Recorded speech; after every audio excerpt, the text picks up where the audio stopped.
අයිබෝන් අපි අද සඳුදා දිනේදී සූදානම් වෙන්නේ අද සුලිය ආරම්භ කරන්නට. දැන් මේ දවස්වල දේශපාලනය ගැන කතා බහ කරනකොට මම හිතන්නේ මම අමුතුවෙන් අටුවා ටිකක් කියන්න අවශ්‍යතාවයක් නැහැ. දේශපාලන භූමිය බොහෝ වෙලාවට එහෙට මෙහෙට දෝලනය වෙමින් පවතින අවස්ථාවක්. බොහෝ දෙනෙක් බලාගෙන ඉන්නවා වර්තමානයේ පවතින ආණ්ඩුව අද වෙනස් වෙයි හෙට වෙනස් වෙයි කියලා. ආණ්ඩුව පැත්තෙන් එන ප්‍රතිචාර ඊට වඩා වෙනස්. ඇතැම් වෙලාවට අග්‍රාමාත්‍යවරයා පවා ප්‍රකාශ කරනවා නෑ අපි යන්නට අවශ්‍ය වෙන්නේ අපිට තමයි ජන බලය තියෙන්නේ තාමත් කියන කාරණය. මෙවැනි ක්‍රියාකාරී දේශපාලනය තුළ උණුසුම් සහගත තත්ත්වයන් මතුවෙද්දී අරගල භූමිය ඊට වඩා වෙනස්ම ආකාරයකින් ක්‍රියාත්මක වෙමින් පවතිනවා. මේ මොහොතේදී නිර්පාක්ෂික ස්වාධීන මධ්‍යස්ථ මතධාරී ශ්‍රී ලංකේ පුරවැසියන් අරගල භූමියේ සිට ලංකාවේ සිස්ටම් එක චේන්ජ් කරන්නට අවශ්‍ය කරන පරිසරය සාදා ගනිමින් සිටිනවා.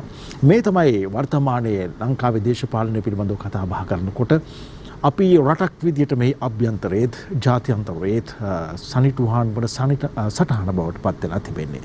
ඒ අතරතුරේදී තමයි අද අපි මේ විදියට තවත් එක් පරිච්ඡේදයක් මෙහි කතා බහ කරන්නට සුලිය සමගින් එකතු වන්නේ.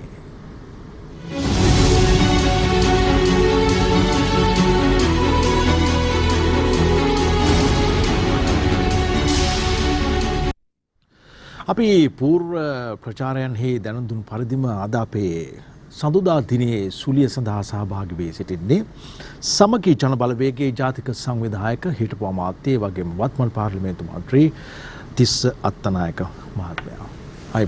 අයිබෝන්. අපි කතාව පටන් ගමු විපක්ෂයේ දේශපාලනය පිළිබඳව කතා බහ කරනකොට ඔබතුමාට වැඩි බරක් වැඩි අත්දැකීමක් තිබෙන්නේ විපක්ෂයේ දේශපාලඥයෙක් විදිහට කටයුතු කරන. ලෙසි පාසු කාර්යයක් නෙමෙයි විපක්ෂයේ දේශපාලඥයෙක් විදිහට කටයුතු කිරීම. ආරම්භ කරන්න කතා බහ කරන්නට සෑහෙන්න මහන්සියක් වෙච්ච දවස් කීපයක් ගෙවුනේ නුවර ඉඳලා කොළඹට එන්න. කොහොමද පාගමනේ තත්ත්වය? ඇත්තටම සමගි ජන බලවේගය සංවිධානය කරපු ඒ පාගමන ඉතාමත් සාර්ථකයි. මොකද අපි නිදහසේ අරගලය කියලා මේක පටන් ගත්තේ පහුගිය 26 වෙනිදා මහනුවරින්. එදා ඉඳලා අපි දින 5ක් පුරා එක දිගටම කිරිබත් ගොඩ දක්වා අපි ගමන් කරා. ඒ වගේම ඊයේ දවසේ ජාතික මැයි දිනේට සමගාමීව අපි 6 වෙනි දිනේදී පාගමන අවසන් කළා. ඒකේ මූලිකම ඉලක්කය තිබුණේ රටේ ජනතාවගේ මේ පීඩනය පිට කරන්න අවකාශයක් ලබා දීම. මොකද අපි බලාපොරොත්තු වෙනවා රටේ මහ ජනතාව මේ හඬ නගලා කියන දේ ප්‍රධාන දේශපාලන පක්ෂයක් හැටියට අපි ඉස්සරහට ගෙනියන්න ඕනේ. මොකද මිනිස්සු නැත්තම් මේ පීඩනය පිට කිරීම පිළිබඳව දැඩි මතයක ඉන්නේ. ඉතින් ඒ නිසා පාගමන එනකොට මම දැකපු විශේෂ කාරණා ගොඩක් තිබෙනවා. එකක් තමයි මේකට අර සජීවීව සහභාගී වුණු පයින් ආපු ඒ ලක්ෂ සංඛ්‍යාත ජනතාවක් අවසාන වෙනකොට එකතු වුණ එක. දෙක තමයි මග දෙපස ඉඳගෙන ආශිර්වාද කරපු එක සුව පැතුම් කරපු එක හරිම ලස්සනයි. ඒ කියන්නේ මිනිස්සු පාර දෙපැත්තට ඇවිල්ලා මේ පාගමනට සුවපතන එක ආශිර්වාද කරන එක ඒත් එක්කම ධෛර්යය දෙන එක අති විශාල ලෙස සිදු වුණා. ඒ කියන්නේ සමහර අය පයින් එනකොට ඒ මිනිසුන්ට වතුර දෙන්න, කෑම දෙන්න, වෙනත් බීම දෙන්න ලොකු උනන්දුවක් තිබුණා. ඉතින් ඒකෙන් පේනවා මුළු රටේම ජනතාවට උවමනාවක් තිබෙනවා රටේ අර වෙනසක් ඇති කරන්න. පාලන වෙනසක් ඇති කරන්න. ඒ වෙනස තඳා මිනිස්සු දේශපාලන ભેදයකින් තොරව එකට එකතු වෙන තැනකට ඇවිල්ලා තිබෙනවා. ඉතින් අපි කියන්න ඕනේ ඉතාමත් සාර්ථකයි ඒ පාගමන. ඒත් එක්කම මං යුතුයකමක් හැටියට මේ වෙලාවේ ඒ සඳහා සහභාගීත්වය ලබා දුන්නු සියලුම ජන කොට්ටාස වලට සියලු පුරවැසියන්ට අපේ කෘතවේදීත්වයේ පිරිනමන්නත් මේක අවස්ථාවක් කරගන්නවා. මන්ත්‍රීතුමනි දැන් ඔබ කිව්වා එක් කාරණයක් එක්ක අපි මේ කතාව ඉස්සරහට ගෙනිච්චොත් රටේ ජනතාවට මේ ක්‍රමය දැන් සෑහෙන්න වදයක් බරපතල හිසරදයක්. ජනතාව පෙළෙනවා, පීඩාවට පත් වෙනවා. ජනතාවට දැන් කර කියා ගන්න දෙයක් නැහැ. අපි සාමාන්‍ය ගමේ භාෂාවේ කියනවා වගේම මන්ත්‍රීතුමනි පාන් කියා ගන්න බැරි තත්යකට දැන් ඇවිල්ලා තියෙන්නේ. එහෙම තියෙද්දි මේ සිස්ටම් එක චේන්ජ් කරන්න අවශ්‍යයි කියන කාරණේ වචනයට පමණක් සීමා නොකර මේක ප්‍රායෝගික කටයුත්තක් බවට පත් කරගන්නට විපක්ෂයක් හැටියට ඔබතුමන්ලට වගකීමක් තිබෙනවා. පාගමන් ගිහිල්ලා විතරක් පුළුවන් දෝ වැඩේ කරන්න. නෑ මේකට ක්‍රම 3-4ක් තිබෙනවා. එකක් තමයි අර එකක් අපි උදාහරණයකට ගමුකෝ මේ ක්‍රමය වෙනස් කරන්න ඕන කියලා දේශපාලන මතවාදයකින් තොර ස්වාධීන කණ්ඩායම් නිදහස් මතධාරීන් මේ දින 20 ගණනක් තිස්සේ ගෝල් පේස් පිටියට එකතු වෙලා කරන අරගලය දිහා බලන්න. ඒගොල්ලෝ කියන්නේ එකක් මේ ක්‍රමයෙන් අපි විශාල අපහසුතාවයකට පත් වෙලා තිබෙනවා. දැඩි දුෂ්කරතාවයකට රටම ගෙනහිල්ලා. ඇත්තනේ මේ වෙනකොට අපි ලෝකයේ දිලිඳුකම අතින් තාමත් වැඩිම රටක් බවට පරිවර්තනය වෙමින් තිබෙනවා. උද්දමනයේ අතින් රට ලෝකයේ තුන්වෙනි තැනට පත් වෙලා තිබෙනවා. කියන්නේ විශාල වේගයකින් උද්දමනය වැඩි වෙනවා. ඉතින් අනිත් එක මිනිසුන්ට ආදායම් මාර්ග අහිමි වෙලා. ඉතින් ඒ කඩාගෙන වැටීමත් එක්ක ඒ පීඩණයට මිනිස්සු එළියට බහලා සටන් කරන්නේ මූලික කාරණා කීපයක් තියාගෙන. ඒක තමයි මේ ආණ්ඩුව මේ ජනාධිපතිවරයා කෙරෙහි තිබෙන අවිශ්වාසයේ සැකය. ඒකනේ අර පටන් ගන්නකොට කිව්වේ ගෝල් පේස් එකේ ගෝටා ගෝ හෝම් කියලා පටන් ගත්තේ. ඒක පළවෙනි උන්ගේ සටන් පාඨය. මම දැක්ක දෙවෙනි සටන් පාඨයේ හැටියට තියෙන්නේ රාජපක්ෂවරුන්ගේ ඉවත් වීම. ඒ කියන්නේ මේ ආණ්ඩුව ඒ පවුල ඉවත් විය යුතුයි කියන තැනක ජනතාව ඉන්නවා. ඒක බහුතරයක් ඉන්නවා කියලා අපිට පේනවා.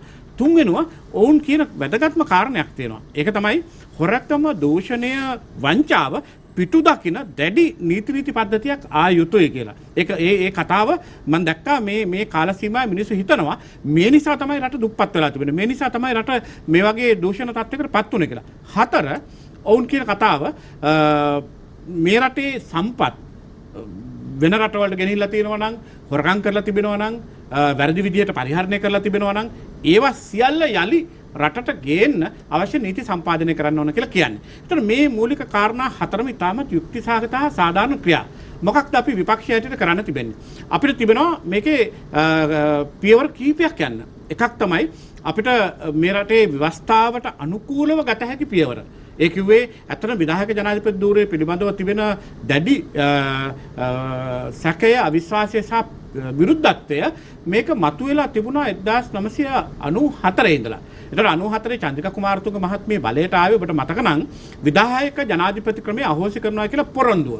ඒ පොරොන්දුව මත තමයි ඇත්තටම ආවේ. නමුත් ඒක උනේ නැහැ. 2006 දී නම් ඒ සම්බන්ධයෙන් අලුත් ව්‍යවස්ථාවක් ගෙනාවා. නමුත් ඒක සම්මත කරගන්න බැරි වුණා. 2005 මහින්ද රාජපක්ෂ ජනාධිපතිතුමාගේ සටන් පාඨයේ පළවෙනි දේ විධායක ජනාධිපති ක්‍රමය අහෝසි කිරීම. ඉතින් අවස්ථාවල් දෙකම මගහැරලා ගියා.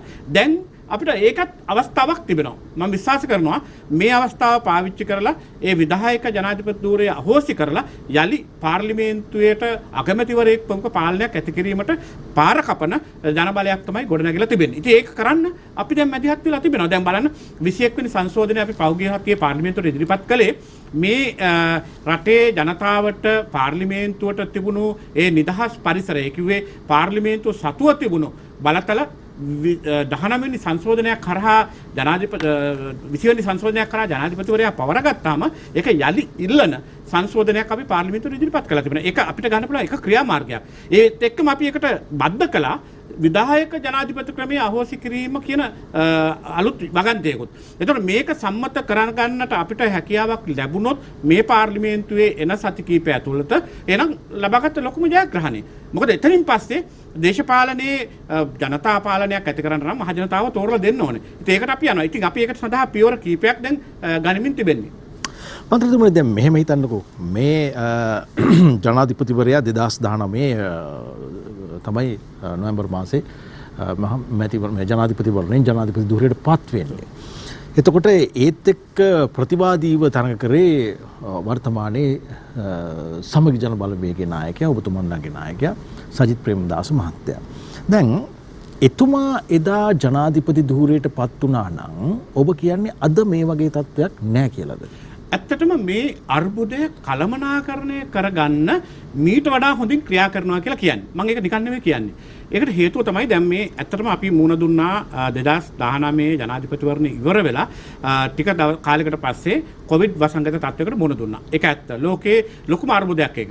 නමුත් ප්‍රශ්න වෙලා තිබෙන්නේ ඒ කුමන අර්බුදයක් ආවත් කොහොමද අපි ඒකට මුණ දෙන්නේ, කොහොමද රට කළමනාකරණය කරගන්නේ කියන තැන මේගොල්ලෝ ෆේල් කරගත්තා. ඒ කියන්නේ ඇත්තටම ලෝකේ හැමතැනම වෙච්ච ව්‍යසනයක් නෙමෙයි. ඒතකොට මේ ව්‍යසනයෙන් වැටුනේ රටවල් දෙකක් තුනක් විතරයි. අනිත් හැම රටක්ම මේ ව්‍යසනයෙන් පස්සේ නැගිට්ටා. බලන්න දැන් උදාහරණයක් බංගලාදේශ වගේ රටක්, මාලදිවයින වගේ රටක්. දැන් මාලදිවයින කියන්නේ කිසිම සම්පතක් නැති මුහුදෙන්ම වටවෙච්ච පුංචි දූපත් සමූහයක්. හැබැයි ඒ රටත් අපේ රටට වඩා ඉස්සරහින් ඉන්නවනේ. ඇයි?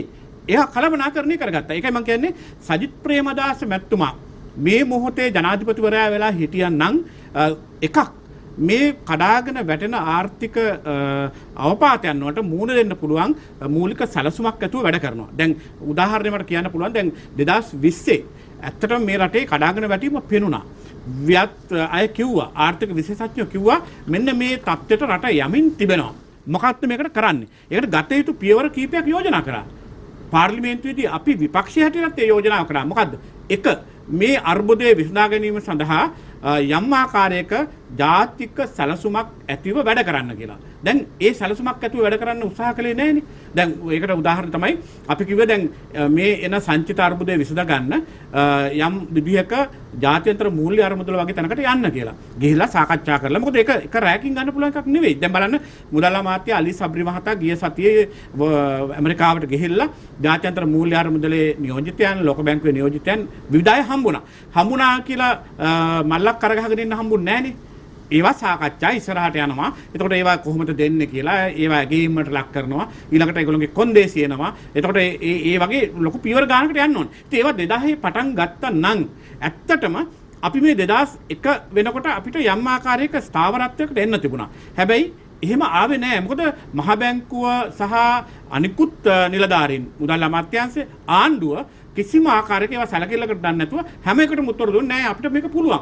ප්‍රශ්නයක් නැහැ. කවුරුත් ඕනේ නැහැ. අන්න ඒ වගේ ලොකු අත්වැරදීම් ගණනාවක් කරගත්තා. දැන් කොවිඩ් එකම උදාහරණයකට ගත්තොත් කොවිඩ් වසංගතයේ වෙලාවේ මට මතකයි සජිත් ප්‍රේමදාස මැතිතුමා මේක ආරම්භ වෙනකොටම ඒ කියන්නේ ඌහාන් වල මේ ගැන ආරංචි යනකොටම අපේ රටට කොවිඩ් වසංගත එක රෝගියෙක්වත් හිටියේ නැති මොහොතේ ඔහු පාර්ලිමේන්තුවේදී කිව්වා කොවිඩ් වසංගතය යම් ආකාරයක අපේ රටට ඇතුල් වෙන්න ඉඩ නොදී වළක්වා ගැනීම සඳහා ගත යුතු පියවර දෙකක්. එකක් තමයි ගුවන් තොටුපළෙන් සහ වරායෙන් මේ වෛරසය ලංකාව ඇතුළට එන එක වළක්වා ගැනීම සඳහා යම් ආකාරයක පියවරකට ගන්න. ඒකට දැඩි ක්‍රියාමාර්ග වලට එන්න කියලා. එතකොට මොකද්ද කිව්වේ? එතකොට ආණ්ඩුවේ මට මතකයි ආණ්ඩුවේ හිටපු එවකට හිටපු සෞඛ්‍ය ඇමතිවරිය සහ ආණ්ඩුවේ අය උසුළු විසුළු කළා. ගුවන් තොටුපළක් වහලා වරායක් වහලා රටක් ගෙනියන්න බෑ කියලා. හැබැයි මොකද උනේ? ඒක ඇහුවේ නැතුව යම් ආකාරයක හිඩස් තිබ්බ නිසා අපිට මාස ගණනාවක් රට වහලා තියන්න තිබුණා. දෙක මම කියන්නේ මේ කොවිඩ් වසංගතය ආපුවම සජිත් ප්‍රේමදාස මහත්මයා විපක්ෂ නායකවරයා හැටියට නැවත වතාවක් කිව්වා දැන් මේ රෝගය සඳහා ලෝකේ පරිශන කරමින් තිබෙනවා එන්නත් සඳහා. ඒතකොට ඇත්තටම එන්නතක් නිශ්චිතව තිබුණේ නැහැ. නමුත් ලෝකේ හැමතැනම පරිශන කරන්න පටන් ගත්තා. විවිධාකාරයේ බෙහෙත් හොයන්න පටන් ගත්තා. ඒ මොහොතේ එතුමා නැගිටලා කිව්වා දැන් මේ පරිේෂණ කරමින් තිබෙන නිසා අපේ රටත් මේකට අදාළ එන්නත් ඇනවුම් කරන්න කියලා. හැබැයි ඒක කරේ නැහැ. ඒ වෙනුවට ඒගොල්ලෝ දේශීය වෙදකම් හොයන්න පටන් ගත්තා. ඒගොල්ලෝ වෙන උපාය මාර්ග වලට යන්න පටන් ගත්තා. මුට්ටිපා කරන්න පටන් ගත්තා. විවිධ දේවල් කරා. ඒ කියන්නේ විවිධ ඇදහිලි ආදී කරන්න පටන් ගත්තා. අවසානයේ අපිට උනේ එන්නත ගන්නත් 3-4 ගුණයක් වැඩියෙන් ගෙවන්න සිද්ධ වුණා. පොඩිමේ බලන් ඉන්න වුණා. ඉතින් ඒ වගේ දේවල් වුණා. ඉතින් මම කියන එකයි නිශ්චිත කළමනාකරණයක් නැතුව ආණ්ඩුව ගෙනියේකේ වරද. සජිත් ප්‍රේමදාස මහත්මයා හිටියනම් ඒ සඳහා නිශ්චිත කළමනාකරණ වැඩපිළිවෙලක් අතර රට ගෙනියනවා. මේ අර්බුදේ ඇත්තටම මුහුණ දෙන්නේ නැහැ. මන්ත්‍රීතුමනි දැන් ඔබ තුමන්ලා ප්‍රධාන විපක්ෂය. ඒ කියන්නේ විකල්ප ආණ්ඩුව. දැන් ඊළඟට බලය ගන්නවා නම් ඔබතුමන්ලාගේ දේශපාලන ව්‍යාපාරය තමයි බලයට පත්වන ව්‍යාපාරය බවට ප්‍රමුඛව සිටින්නේ අනිත් අයට වඩා විපක්ෂයක් විදිහට. හැබැයි අපි දකින දෙයක් තිබෙනවා. දැන් මේ ආණ්ඩුව යෙදර යා යුතුයි, ජනාධිපති ගෙදර යා යුතුයි, ආණ්ඩුව වෙනස් විය යුතුයි, අන්තර්වාද පාලනයකට යා යුතුයි. මෙවැනි ගොඩක් දේවල් පිළිබඳව දේශපාලන වේදිකාවේ කතා බහට ලක් වෙනවා. පාර්ලිමේන්තුව ඇතුලේ වාද විවාද වෙනවා. හැබැයි මන්ත්‍රීතුමනි සාමාන්‍ය ජනතාව විදියට අපිට තියෙන ප්‍රශ්නේ ඕක ඔහොම කරලා පුළුවන්ද අපි බලාපොරොත්තු වෙන ප්‍රතිඵලය ලබා ගන්න? නෑ ඇත්තටම බෑ. දැන් මම එකක් බොහොම විවෘතව කියන්නම්. පාර්ලිමේන්තුව පහුගිය දින 8ක් රැස්වලා තිබෙනවා. ඒ කියන්නේ මේ ඔය කියන අරගල තියෙන කාල සීමාවේ දවස් 8ක්.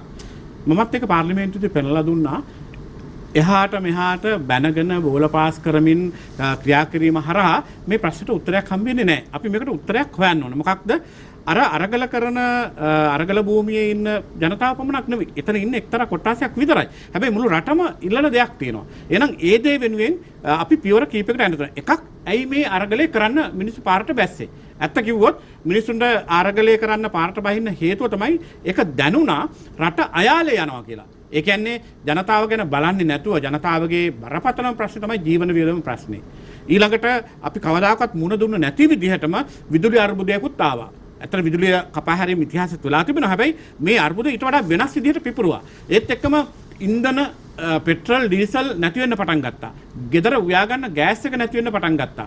ඒතකොට දැන් මේ වගේ මිනිසුන්ට සමීපව අවශ්‍ය සේවාවන් ටික සපයන්න ආණ්ඩු අසමත් වීමත් එක්ක තමයි මේ පිපිරීම ඇති වෙලා මිනිස්සු පාරට බහින්න පටන් ගත්තේ. දැන් බලන්න අද මිනිස්සු ඕනම දෙයකට විරෝධය පළ කරන්න ගියා. දැන් ඒක ලොකු වෙනසක්. දැන් මේක ඇත්තටම යම් විදියක බැලුවොත් දැන් රටේ මිනිස්සු නිහඬව බලාගෙන ඉන්නේ නැහැ. ඒ නිසා අපිටත් වගකීමක් තිබෙනවා මේ සඳහා උත්තරයක් හොයන්න. මම කියන්න ඕන බොහොම විවෘතවම පාර්ලිමේන්තුවේදී මේක මමත් පෙන්නලා දුන්නා, අපේ සමහර අයත් පෙන්නලා දුන්නා. ඒ සඳහා ගත යුතු පියවර ගණනාවක්. එකක් තමයි මේ ඉල්ලන ව්‍යවස්ථාමය වෙනස අපි හදන්න ඕනේ. ඒක කරන්න එච්චර අමාරු දෙයක් නෙවෙයි. ඒ නිසා තමයි 21 වෙනි සංශෝධනය කියලා අපි අලුතෙන් පාර්ලිමේන්තුවට සංශෝධනයක් ගිය සතියේ බාර දුන්නේ. මේක ඇත්තටම ආණ්ඩුව මේ යෝජනාව අතට අරගෙන මේ යෝජනාව පාර්ලිමේන්තුවේ සම්මත කරලා එක පැත්තකින් විධායක ජනාධිපති ක්‍රමයේ පිළිබඳව තියෙන බරපතල විරෝධය නවත්ත ගන්න ක්‍රියා කරන එක. දෙක අනිත් පැත්තේ මිනිසුන්ගේ පැත්තෙන් මේ ජීවන වියදම පාලනය කරලා යම් ආකාරයක ස්ථාවරයක් ගොඩනගන්න ඕනේ. එතකොට ඒකට දේශපාලන ස්ථාවරත්වයකුත් ඕනේ. ඉතින් ඊළඟට අපිට දැන් හිර වෙලා ඉන්න මුදල් තත්ත්වය බේර ගන්න, විනිමය තත්ත්වය ආරක්ෂා කරගන්න කොහෙන් හරි අපිට ආධාර ඕනේ. මම මේකත් කියන්න ඕනේ. අපි මීට මාස 3-4කට උඩදී මේ අරගලය කරන්න ඉස්සර වෙලා අපේ පක්ෂයේ පාර්ලිමේන්තු මන්ත්‍රීවරු 3 දෙනෙක්, එක්කෙනෙක් හර්ෂද සිල්වා, ඉරාන් වික්‍රමරත්න සහ කබීර් හෂීම්, මේ මන්ත්‍රීවරු 3 දෙනාම මහ බැංකු අධිපති අජිත් නිවාඩ් කබ්‍රාල් පෞද්ගලිකව මුණ ගැහිලා ගත යුතු පියවර කිහිපයක් යෝජනා කරා. එකක් අපි ණය ප්‍රතිව්‍යුහගත කිරීම ගැන. ඒ කියන්නේ අපි හිර වෙලා ඉන්නේ හොඳටම ණය. මේවා ප්‍රතිව්‍යුහගත කරන්න සාකච්ඡා කරන්න කියලා. ඒකට අජිත් නිවාඩ් කබ්‍රාල් බොහොම ආඩම්බරෙන් කිව්වේ නෑ, අපි එහෙම වෙන්නේ නෑ. ණය ගෙවන්න තියෙන දවසට අපි ණය ටික ගෙවනවා. එහෙමයි ඒවට උත්තර දුන්නේ. ඊළඟට රුපියල ඩොලරේ අතර තියෙන විනිමය වෙනස ඒක පාලනය කර ගන්න ඕන ගත යුතු පියවර කිහිපයක් ගැන යෝජනා කරා. ඒවා සත්ත 5කට ගණන් ගත්තේ නැහැ. ඊළඟට කිව්වා මේකට යම් ආකාරයක ජාතික සැලසුමක් ඉස්සරහා අවුරුදු මාස 6කට අවුරුදු 2කට 3කට ඉස්සරහට හදන්න. මෙන්න මේ විදිහට තමයි මේක මුණ දෙන්නේ. මොකද අපිට එකක් තියෙනවානේ අපේ බරපතල ප්‍රශ්නේ අපේ සංචිතවල ගෙවුම් විශේෂ තුලනේ ප්‍රශ්නයක් තියෙන්නේ. ඒතකොට ඒක එන්නේ කොහොමද? ඒක එන්නේ අපිට විදේශ ආදායම් වලින්නේ. එකක් අපේ මැද පෙරදිග සහ අනිකුත් රටවල ප්‍රේෂණයන් වලින් වැඩ කරලා එවන සල්ලි ටික. දෙක අපේ සංචාරක ව්‍යාපාරේ. තුන්වෙනි එක අපේ අපනයන ආදායම. ඊළඟට අපිට එන්න තියෙන්නේ ණය ආධාර ගන්න එකෙන් අපේ භාණ්ඩාගාර බිල්පත් ආදිය වෙන්දේසි කළා විකිණීමෙන් ලබා ගන්න ආදායම. ඒතකොට මේවා අර මුල් දෙක ණය සහ ආධාර කියන දෙක එන්නේ අපේ ස්ථාවරත්වය අනුව. එතකොට අර තුනම බරපතල ලෙස කඩාගෙන වැටිලා. ඉතින් මේවා ගැන පෙන්ලා දීලා යහපත් චේතනාවෙන් මේගොල්ලන්ට කිව්වාම එකක්වත් ඇහුවේ නැහැ. කවදාකවත් විපක්ෂයක් මේ විදියට සද්භාවයකින් මේ ප්‍රශ්න විසඳ ගන්න උදව් කළේ නැහැ. පාර්ලිමේන්තුවේදීත් අපි කිව්වා අහන්නේ උද්දච්ච ආණ්ඩුවක්. හරි. දැන් මේ දවස්වල තියෙන ජනප්‍රියම සටන් පාඨය තමයි ගෝටා ගෝ හෝම්. ජනාධිපතිවරයාට ඉවත් වෙන්න කියන එක. දැන් ඒක අපිට දකින්නට ලැබෙනවා පහුකාලීනව වෙන්න මානේ අද තත්ත්වය අරගෙන බැලුවොත් එම නෑ ජනාධිපතිවරයා හිටියට කමක් නෑ. අග්‍රාමාත්‍යවරයයි ආණ්ඩුවයි වෙනස් වෙන්නට අවශ්‍යයි. අනිත් පැත්තෙන් අරගල භූමියේදී තාමත් මේ සියලු දෙනාව ප්‍රතික්ෂේප කරන හඬ ඇහෙනවා. මන්ත්‍රීතුමනි දැන් යන්න කියලා කියනවා තමයි. යන්න කියලා අපි දෙන්නේ කාටද? නෑ ඒක ඇත්තටම මහජනතාවට අයිති වැඩක්. දැන් අරගල භූමියේ සටන් කරන අය ඔවුන්ට හැඟෙන ආකාරයටනේ ගෝටා ගෝ හෝම් කියන්නේ. ඇත්තටම ගෝටා ගෝ හෝම් කියන සටන් පාඨය මාර්තු 15 ගෙනාවේ අපි. ඒක මතක නම් අපි ජනාධිපති ලේකම් කාර්යාලයේ ඉස්සරහට ගිය අපේ විරෝධතාවය තමයි ගෝටා ගෝ හෝම් කියන එක ගෙනාවේ මුලින්ම. හැබැයි අපි ගෝටා ගෝ හෝම් කියනකොට යවන ක්‍රමයක් අපේ අතේ තියෙන්න ඕනේ. ඒක තමයි අපි 21 වෙනි සංශෝධනය හරහා කරන්නේ. මොකද හේතුව 21 වෙනි සංශෝධනයෙන් 19 වෙනි සංශෝධනයේ තිබුණු අර ස්වාධීන කොමිස් සභාව කියන එක පමණක් නෙවෙයි. මේකේ යෝජනා කරනවා අපි විධායක ජනාධිපති ක්‍රමයක් අහෝසි කරන්න ඕන කියලා. එතකොට ඒ හරහා තමයි ගෝටා ගෝ හෝම් කරන්න පුළුවන්. ඒක කරන්නත් මේ පාර්ලිමේන්තුවට පුළුවන්. ඒකට හැබැයි අපිට තනියම කරන්න බෑ. ඒකට ගන්න තිබෙනවා ඇත්තටම පාර්ලිමේන්තුවේ 3/2 බලයක් අපිට ගත යුතුව තිබෙනවා. ඉතින් අපි ඒක සඳහා සටන් කරනවා. දැන් නැත්තම් ඒ අරගල භූමියේ ඉන්න අය කොච්චර කෑ ගැහුවත් එය නීත්‍යානුකූල ක්‍රමවේදයකට ඉවත් වෙන්නේ නැහැ. අර කිව්වා වගේ මෙහෙන් අරින් කළා එහෙන් කෙනෙක් ගෙනලා වාඩි කරවුවා කියලා හරියන්නේ නැහැ. දැන් බලන්න හොඳම උදාහරණය දැන් දේශපාලන වශයෙන් ඒ තරම් ලොකු අත්දැකීමක් නැති ගෝඨාභය රාජපක්ෂ මහත්මයා වාඩි කරෙව්වේ ඔහු විශිෂ්ට කාර්යභාරයක් ඉෂ්ට කරන්න පුළුවන් පුජ්‍යලයක් හැටියට හඳුනගෙන. ඉතින් ඔහුගේ ක්‍රියාකාරීත්වය ගැන බලලා ඔහු කලින් වැඩ කරලා තියෙන හැටි බලලා එහෙම තමයි මිනිස්සු 탁සේරු කරේ. 69 ලක්ෂයක් ඡන්ද දුන්නානේ.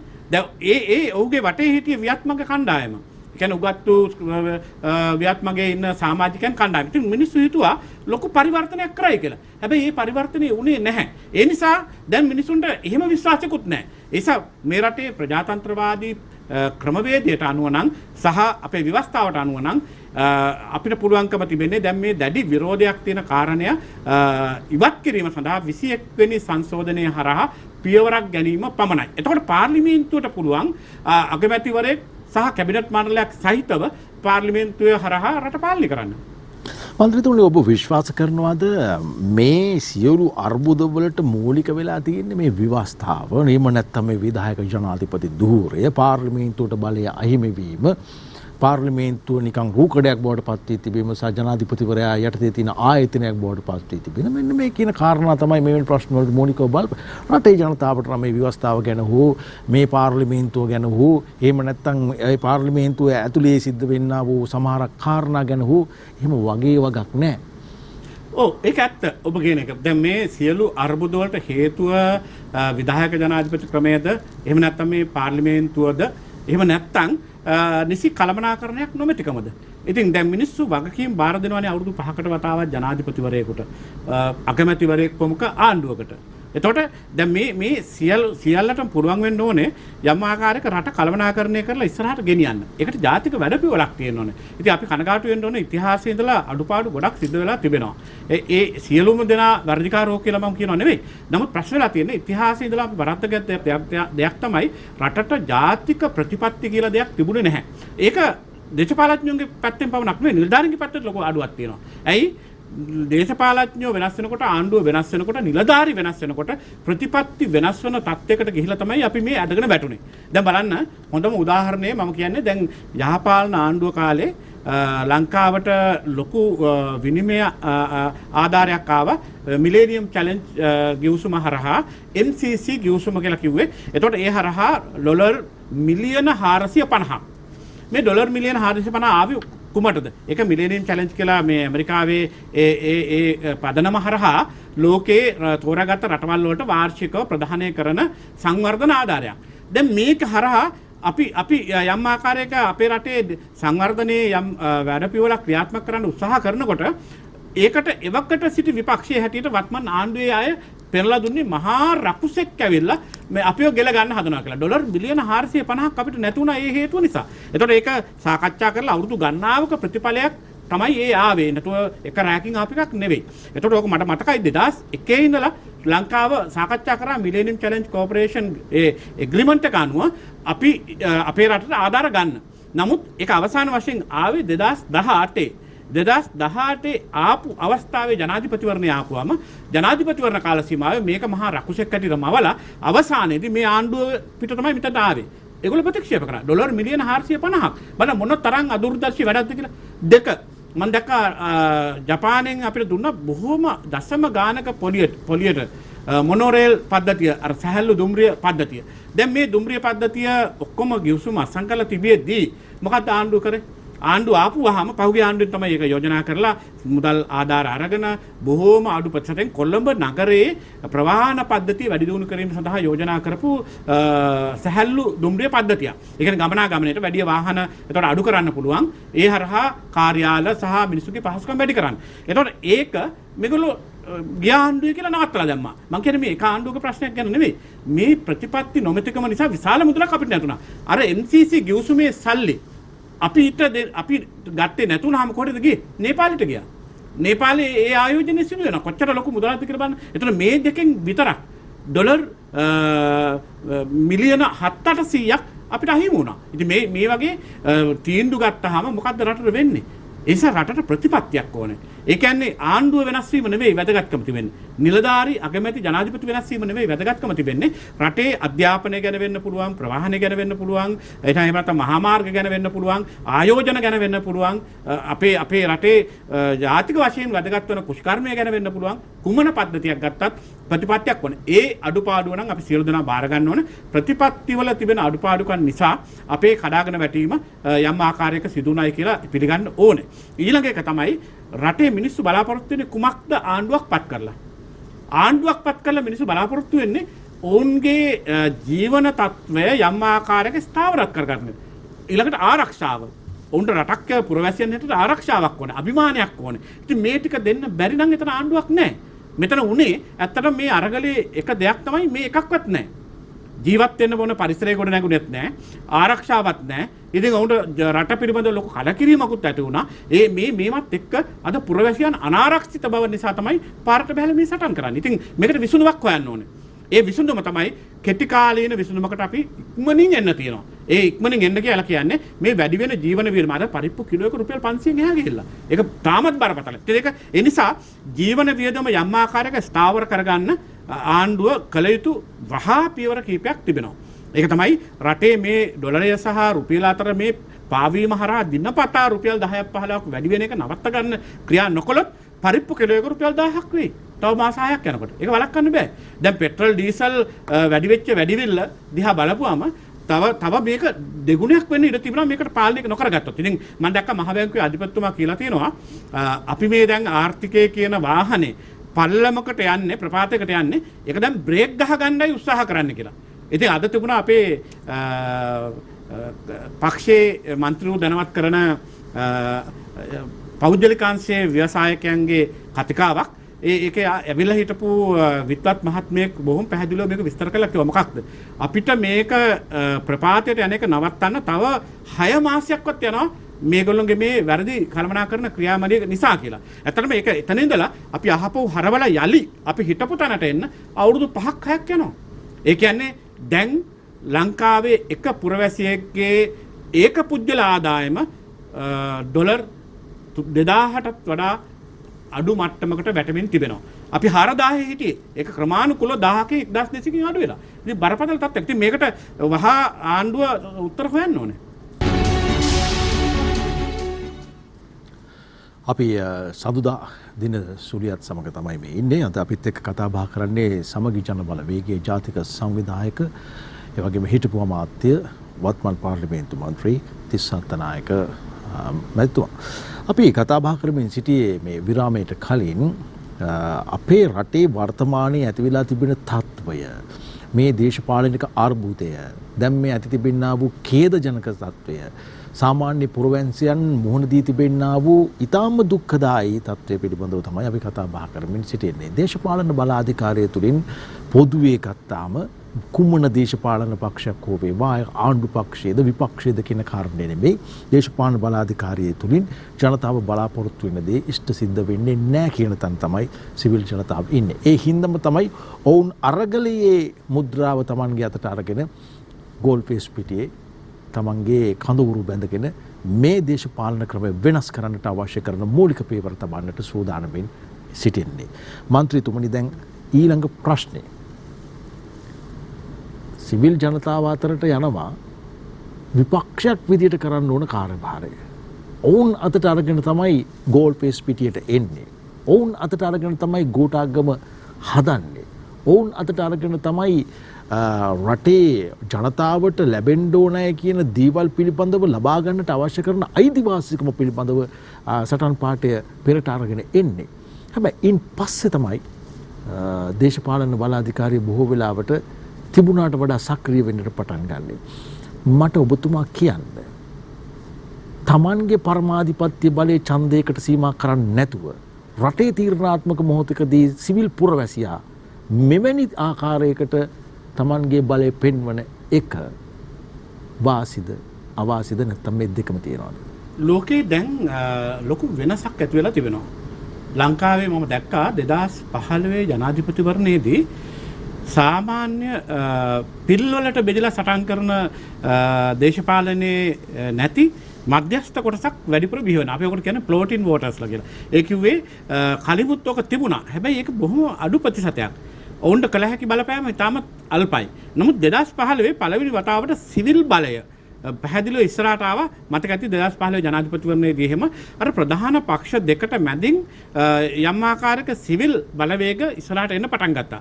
ඔවුන් පාර්ට බැස්ස කියලා නෙවෙයි මම කියන්නේ. නමුත් ඔවුන් ඡන්ද වේලාවල් වල හැසිරුණු ආකාරය, සිවිල් ව්‍යාපාර හැටියට පෙනී සිටුපු හැටි සහ මේ බලවේගවලදී ඔවුන්ගේ මතය ක්‍රියාපාන්නට අනුගමනය කළපු ක්‍රියාපරිවට. ඒක 19 තවත් උඩට ආවා. ඒ කියන්නේ 2019 වෙනකොට සිවිල් ව්‍යාපාරවල බලය ඊට වඩා වැඩි වුණා. දැන් අද ඔය උද්ඝෝෂණ කරන බොහෝ දෙනෙක් පාපොච්චාරණයකුත් කරනවානේ.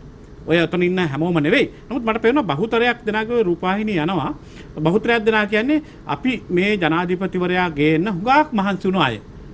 අපි තමයි මේ ජනාධිපතිවරයා ගේන්න එක එක සංවිධාන හරහා උත්සාහ කළේ. දැන් එක අතකට මෙතන මේ පෞසමා කරන වැඩක් වගේ සිද්ධ වෙනවා මේ හරහා. ඉතින් ඒ සිවිල් බලය යම් ආකාරයක ගොඩනැගිලා ඔවුන් විශ්වාස කරා යම් ස්ථානයකට පුරවැසියන් හැටියට අපිට මේ බලය තහවුරු කරගෙන ශක්තිමත් පුද්ගලයෝ බිහි කරන්න පුළුවන් කියලා. දැන් ඒක වැරදුනා. දැන් සිවිල් ව්‍යාපාර නැගිටීම නරක නෑ. ඒක හොඳයි. හැබැයි සිවිල් ව්‍යාපාරවල නැගිටීම අවසානයේදී ප්‍රතිඵල වෙන්නේ ඕන විදිහට වැඩ කරන්න රටේ ජනාධිපතිවරයාට, අගමැතිවරයාට සහ දේශපාලඥයන්ට පමණක් නෙවෙයි නිලධාරීන්ටත් බැරි වෙයි. දැන් බලන්න ඒ කොච්චර දියුණු වෙලාද කියලා කියනවා. දැන් පාරේ යනකොට මාර්ග නීති කැඩුවයි කියලා චෝදනාවක් පොලිස් නිලධාරියෙක් කළොත් මම දැකලා තියෙනවා දැන් සමහර වාහනේ එළවගෙන යනකොට වාහනවල අර හවි කරලා තියෙන කැමරා එක්ක යම් අය තර්ක කරනවා. ඒ සිවිල් බලය. ඒ කියන්නේ කියන දේම පිළිගන්නේ නැහැ. ඒ සිවිල් බලය. ඒක හොඳයි. ඒ නිසා රටේ පාලකයෝ හැටියට වැරද්දක් කරනවා නම් පාලකයෝ හැටියට හරි මාර්ගය යන්නේ නැත්නම් එතන සිවිල් බලයේ ශක්තිමත් කිරීම හරහා යම් විදියක පාලනයක් ඇති කරන්න පුළුවන්. හැබැයි මේකෙන් පෙනිච්ච විශේෂත්වය තමයි අනාගතයේ මේ සිවිල් බලය කියන එක මහා හයියක් හැටියට තියාගනිවි. මේක ආරම්භ වුණා මම දැක්කා දැන් ওই රැල්ලක් වගේ ඇති වුණු ව්‍යාපාරය දැක්කාම මේ ජනාධිපතිවරයා පත් වුණු වහම මතකද තාප්පෝල පින්තූර අඳින්න පටන් ගත්තා. ඒක නිකන් Facebook එකෙන් ගියේ පින්තූර හැම තැනම මිනිස්සු නිකන් උද්‍යෝගමත් පින්තූර ඇඳලා තාප්ප දිගට. ඒකත් එක්තරා විදිහක සිවිල් ව්‍යාපාරයක්. ඒ කියන්නේ කවුරුත් නායකයෝ නැහැ. කවුරුත් එහෙම හිතලා වැඩක් කරන්නේ නැහැ. නමුත් යම්කිසි ක්‍රියාමාර්ගයක් පිළිබඳව අදහසක් Facebook එකකින් නැත්නම් මේ ජංගම දුරකථනයකින් WhatsApp එකකින් ඒ වගේ දුන්නාම ඒක පිළි අරගෙන ඒ සඳහා එක්රොක් වෙන ජනතාවක් නිර්මාණය වෙලා තිබෙනවා. මම කියන්නේ ඒක හොඳයි. මොකද පාලනය කරන්න යම් ආකාරයක බලධාරීන් පාලනය කරන්න, දේශපාලඥයන් පාලනය කරන්න එවැනි ව්‍යාපාර එන්න ඕනේ. හැබැයි අපි එකක් මතක තියාගන්න ඕනේ. මේ සියල්ලගේම අවසානයේදී රට ස්ථාවර තත්ත්වයක පවත්වාගෙන යාම සඳහා මඟ පෙන්වන කාරණාවක් හැටියට මේක යොදා නොගත්තොත් ඒකත් අවාසිය අපිට. මොකද දැන් IMF එකට ගිය අලි සබ්රි මුදල් ඇමතුමා මම දැක්කා කියනවා මේ මාධ්‍යයට ඒගොල්ලෝ කිව්වයි කියලා දේශපාලන ස්ථාවරත්වයක් ගොඩනගා ගන්න ඕනේ ඉස්සෙල්ලා කියලා. ඒක ඇත්ත. දැන් දේශපාලන ස්ථාවරත්වයක් නැත්තම් ඔවුන් අපිට උදව් කරන්නේ. දැන් මේ වෙලාව නම් අපිට ජාත්‍යන්තර උදව් නැතුව ඔලු උස්සන්න බෑ. අපිට තව ඩොලර් මිලියන 5ක් නැතුව බිලියන 5ක් නැතුව අපිට ඔලු උස්සන්න බෑ. ඒ කියන්නේ අපි ණය ගෙවන්න නෙමෙයි. ණය තියෙනවා ඩොලර් බිලියන 50ක් විතර. මේ රටේ තියෙන මේ ගුණශේෂ තුලනේ යම් ආකාරයක සමබර කරගෙන යන්න නම් ඩොලර් මිලියන 5ක්වත් අපිට ආයෝජනය වෙන්න ඕනේ. ඒක කරන්න කොහොමද අපිට පුළුවන්? පළවෙනි වැදගත්ම කාරණේ තමයි දේශපාලන ස්ථාවරත්වයක් ගොඩනගාගෙන රට යලි නැගිටින බව ලෝකෙට පෙන්වන එක. ඒ සඳහා දේශපාලන ස්ථාවරත්වයේ ඉතාමත් වැදගත් කාරණයක්. මන්ත්‍රීතුමනි දැන් මේ අපේ රටක් විදියට එකට මේ ප්‍රශ්නෙට මුහුණ දෙන්නට ඕන. අපි එහෙම සලකා බලලා දේශපාලන බලාධිකාරිය විසින් ගන්න තීන්දුවක් අපි මේ ප්‍රශ්නෙට මුහුණ දෙන්න ඕනේ අපි ඔක්කොම එකට ඉඳගෙන. එකට කතා බහ කරලා, එකට සාකච්ඡා කරලා, එක මේසක වාඩි වෙලා කියලා. හැබැයි ඔබලට ආරාධනා කරනකොට එන්න අපිත් එක්ක සාකච්ඡා කරන්න කියලා සර්වපාක්ෂික සමුළුවට සමගි ජන බලවේගයේ සහභාගී වෙන්නේ නැහැ. ඇයි? නෑ අපි මේක පෙන්වලා දුන්නේ තවදුරටත් ජනතාව ප්‍රතික්ෂේප කරපු ජනාධිපතිවරයෙක් ආණ්ඩුවක් එක්ක කටයුතු කරන්න අපිට පුළුවන්කමක් නැහැ කියලා. නමුත් අපි ඒක කිසිවෙටකත් කිව්වේ නැහැ රට සඳහා ජාතික වැඩපිළිවෙලක් නැතුව යා යුතුයි කියලා. දැන් බලන්න ජනාධිපතිතුමා පාර්ලිමේන්තුව ඇමතුවානේ පාර්ලිමේන්තුව සචිවාරය කල් දාලා. ඒ කල්දාපු වෙලාවේ ඇත්තට මම පුජ්‍යලිකව හිතපු දෙයක් තමයි ජනාධිපතිතුමා ඇවිල්ලා කියයි කොවිඩ් එකෙන් වැටිච්ච රට ගොඩ ගන්න. ඒ වගේම ආර්ථික වශයෙන් කඩාගෙන වැටිච්ච රට යලි යම් කිසි ඉලක්කයකට හසුරුවා ගන්න. මෙන්න මේ පියවර ටිකට අපි අවතීර්ණ වෙනවා. මේ පියවර වලට අපිට යෑම සඳහා ඔබේ සහයෝගයත් අවශ්‍යයි කියන කතාවක් කියයි. මෙන්න මේ විදිහට තමයි අපි කරන්න කියලා. ඒතකොට රට හුඟක් අනතුරුදායක තත්ත්වයකට යමින් තිබුණේ. හැබැයි ඒක නොකිය සුපුරුදු දේශපාලන කතාවක්ම කරා. අර කියන්නේ අර සෞභාග්‍ය දැක්මේම තවත් පරිච්ඡේදයක් කියවුවා විතරයි. ඉතින් ඒකට වැඩ පිළිවෙලක් නැහැ. දැන් බලන්න සර්වපාක්ෂික සමුළුවට ඇයි අපි නොගියේ? ඒකට න්‍යාය පත්‍රයක් නැහැ. දැන් සර්වපාක්ෂික සමුළුව රැස් වුණානේ. ඊට පස්සේ අඩු ගන්න රැස් වුණාද? නැහැනේ. න්‍යාය පත්‍රයක් නැහැ. අපි කිව්වා මේක නෙවෙයි අවශ්‍ය කරන වැඩ පිළිවෙල යෝජනා කරන්න අපේ අදහසුත් දෙන්නම් කියලා අපි බොහොම විවෘතව ඒ අදහස් ටික පාර්ලිමේන්තුවේදී දුන්නා. මුණ ගැහිලත් දුන්නා. මහා භාණ්ඩාගාරයකට ගිහිලත් මේ අදහස් ටික කිව්වා. හැබැයි එකක්වත් පිළිගත්තේ නැහැ. ඉතින් පිළිගන්නේ නැති මෙවැනි ආණ්ඩුවක් එක්ක ගනුදෙනු කරන්න පුළුවන්. දැන් නම් අපේ ස්ථාවරය ඉතා පැහැදිලි. අපි මොනම හේතුවක් නිසාවත් මේ ආණ්ඩුවත් එක්ක ගනුදෙනු කරන්න ජනාධිපතිවරයා එක්ක ගනුදෙනු කරන්න අපි ලෑස්ති නැහැ. එහෙම කියලා මේ ප්‍රශ්න විසඳ ගන්න පුළුවන් කමක් නැහැ නෑ. මේ ප්‍රශ්නේ විසඳන්න අපිට පුළුවන්. අපි කොහොමද විසඳන්නේ? විසඳන්නේ ඇත්තටම ආණ්ඩුවක් හැටියට ජනවරමකින් අපි ලබා ගන්න බලයක් හරහා තමයි. නැත්නම් අපිට ජනවරමක් නැහැනේ. අපිට තියෙන පාර්ලිමේන්තුවේ ආසන 54යි. ඒතර 54 මොකද කීප දෙනෙක් එහාට මෙහාට වෙලා තිබෙනවා. එතකොට ඒ ජනවරමක් නැතිව අපි රට පාලනය කරන්න යෑම ඒක එතන ගැටලුවක් තිබෙනවා. ඒ නිසා අපි කියන්නේ නිශ්චිත කාල සීමාවකට අපි මේ දෝෂාභියෝගයක් කියම දැන් ඉදිරිපත් කරනවානේ මේ සතියේ. ඒ දෝෂාභියෝගය හරහා අපි මේ ආණ්ඩුව ගෙදර යවන්න ජනතාව දෙන ඒ පණිවිඩේ ව්‍යවස්ථානුකූලව ලබා දෙන වැඩ පිළිවෙලකට අපි අවතීර්ණ වෙලා තිබෙනවා. එතකොට එතනින් පස්සේ අපි කියන්නේ බහුතරයේ තියෙන කෙනෙක් ආණ්ඩුව කරන්න අපි ආණ්ඩුවට කකුලෙන් අල්ලලා බිම දානව නෙවෙයි. හැබැයි පළමුව රාජපක්ෂ පාලනය ඉවත් විය යුතුයි. දෙක ඊට පස්සේ බහුතරයක් තියෙන කණ්ඩායමක් ආණ්ඩුව බාර ගන්න.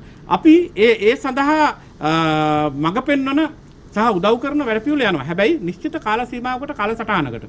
දෙක 21 වෙනි සංශෝධනය නම් සම්මත කරන්න ඕනේ. ඒ හරහා විධායක ජනාධිපති ක්‍රමය අයින් කරන්නත් 19 තිබුණු සාධනීය තත්ත්වයේ යලි ගේන්නත් පියවර ගන්න ඕනේ. ඒක මූලික වශයෙන් වැදගත්. ඒතකොට මේ ටික කරලා නිශ්චිත කාලසටහනකට අනුව අපිට ඡන්දයකට යන්න පුළුවන්. හැබැයි කවුරු හරි කියනවා නම් මේ වෙලාවේ ඡන්දයකට යන්න බෑ.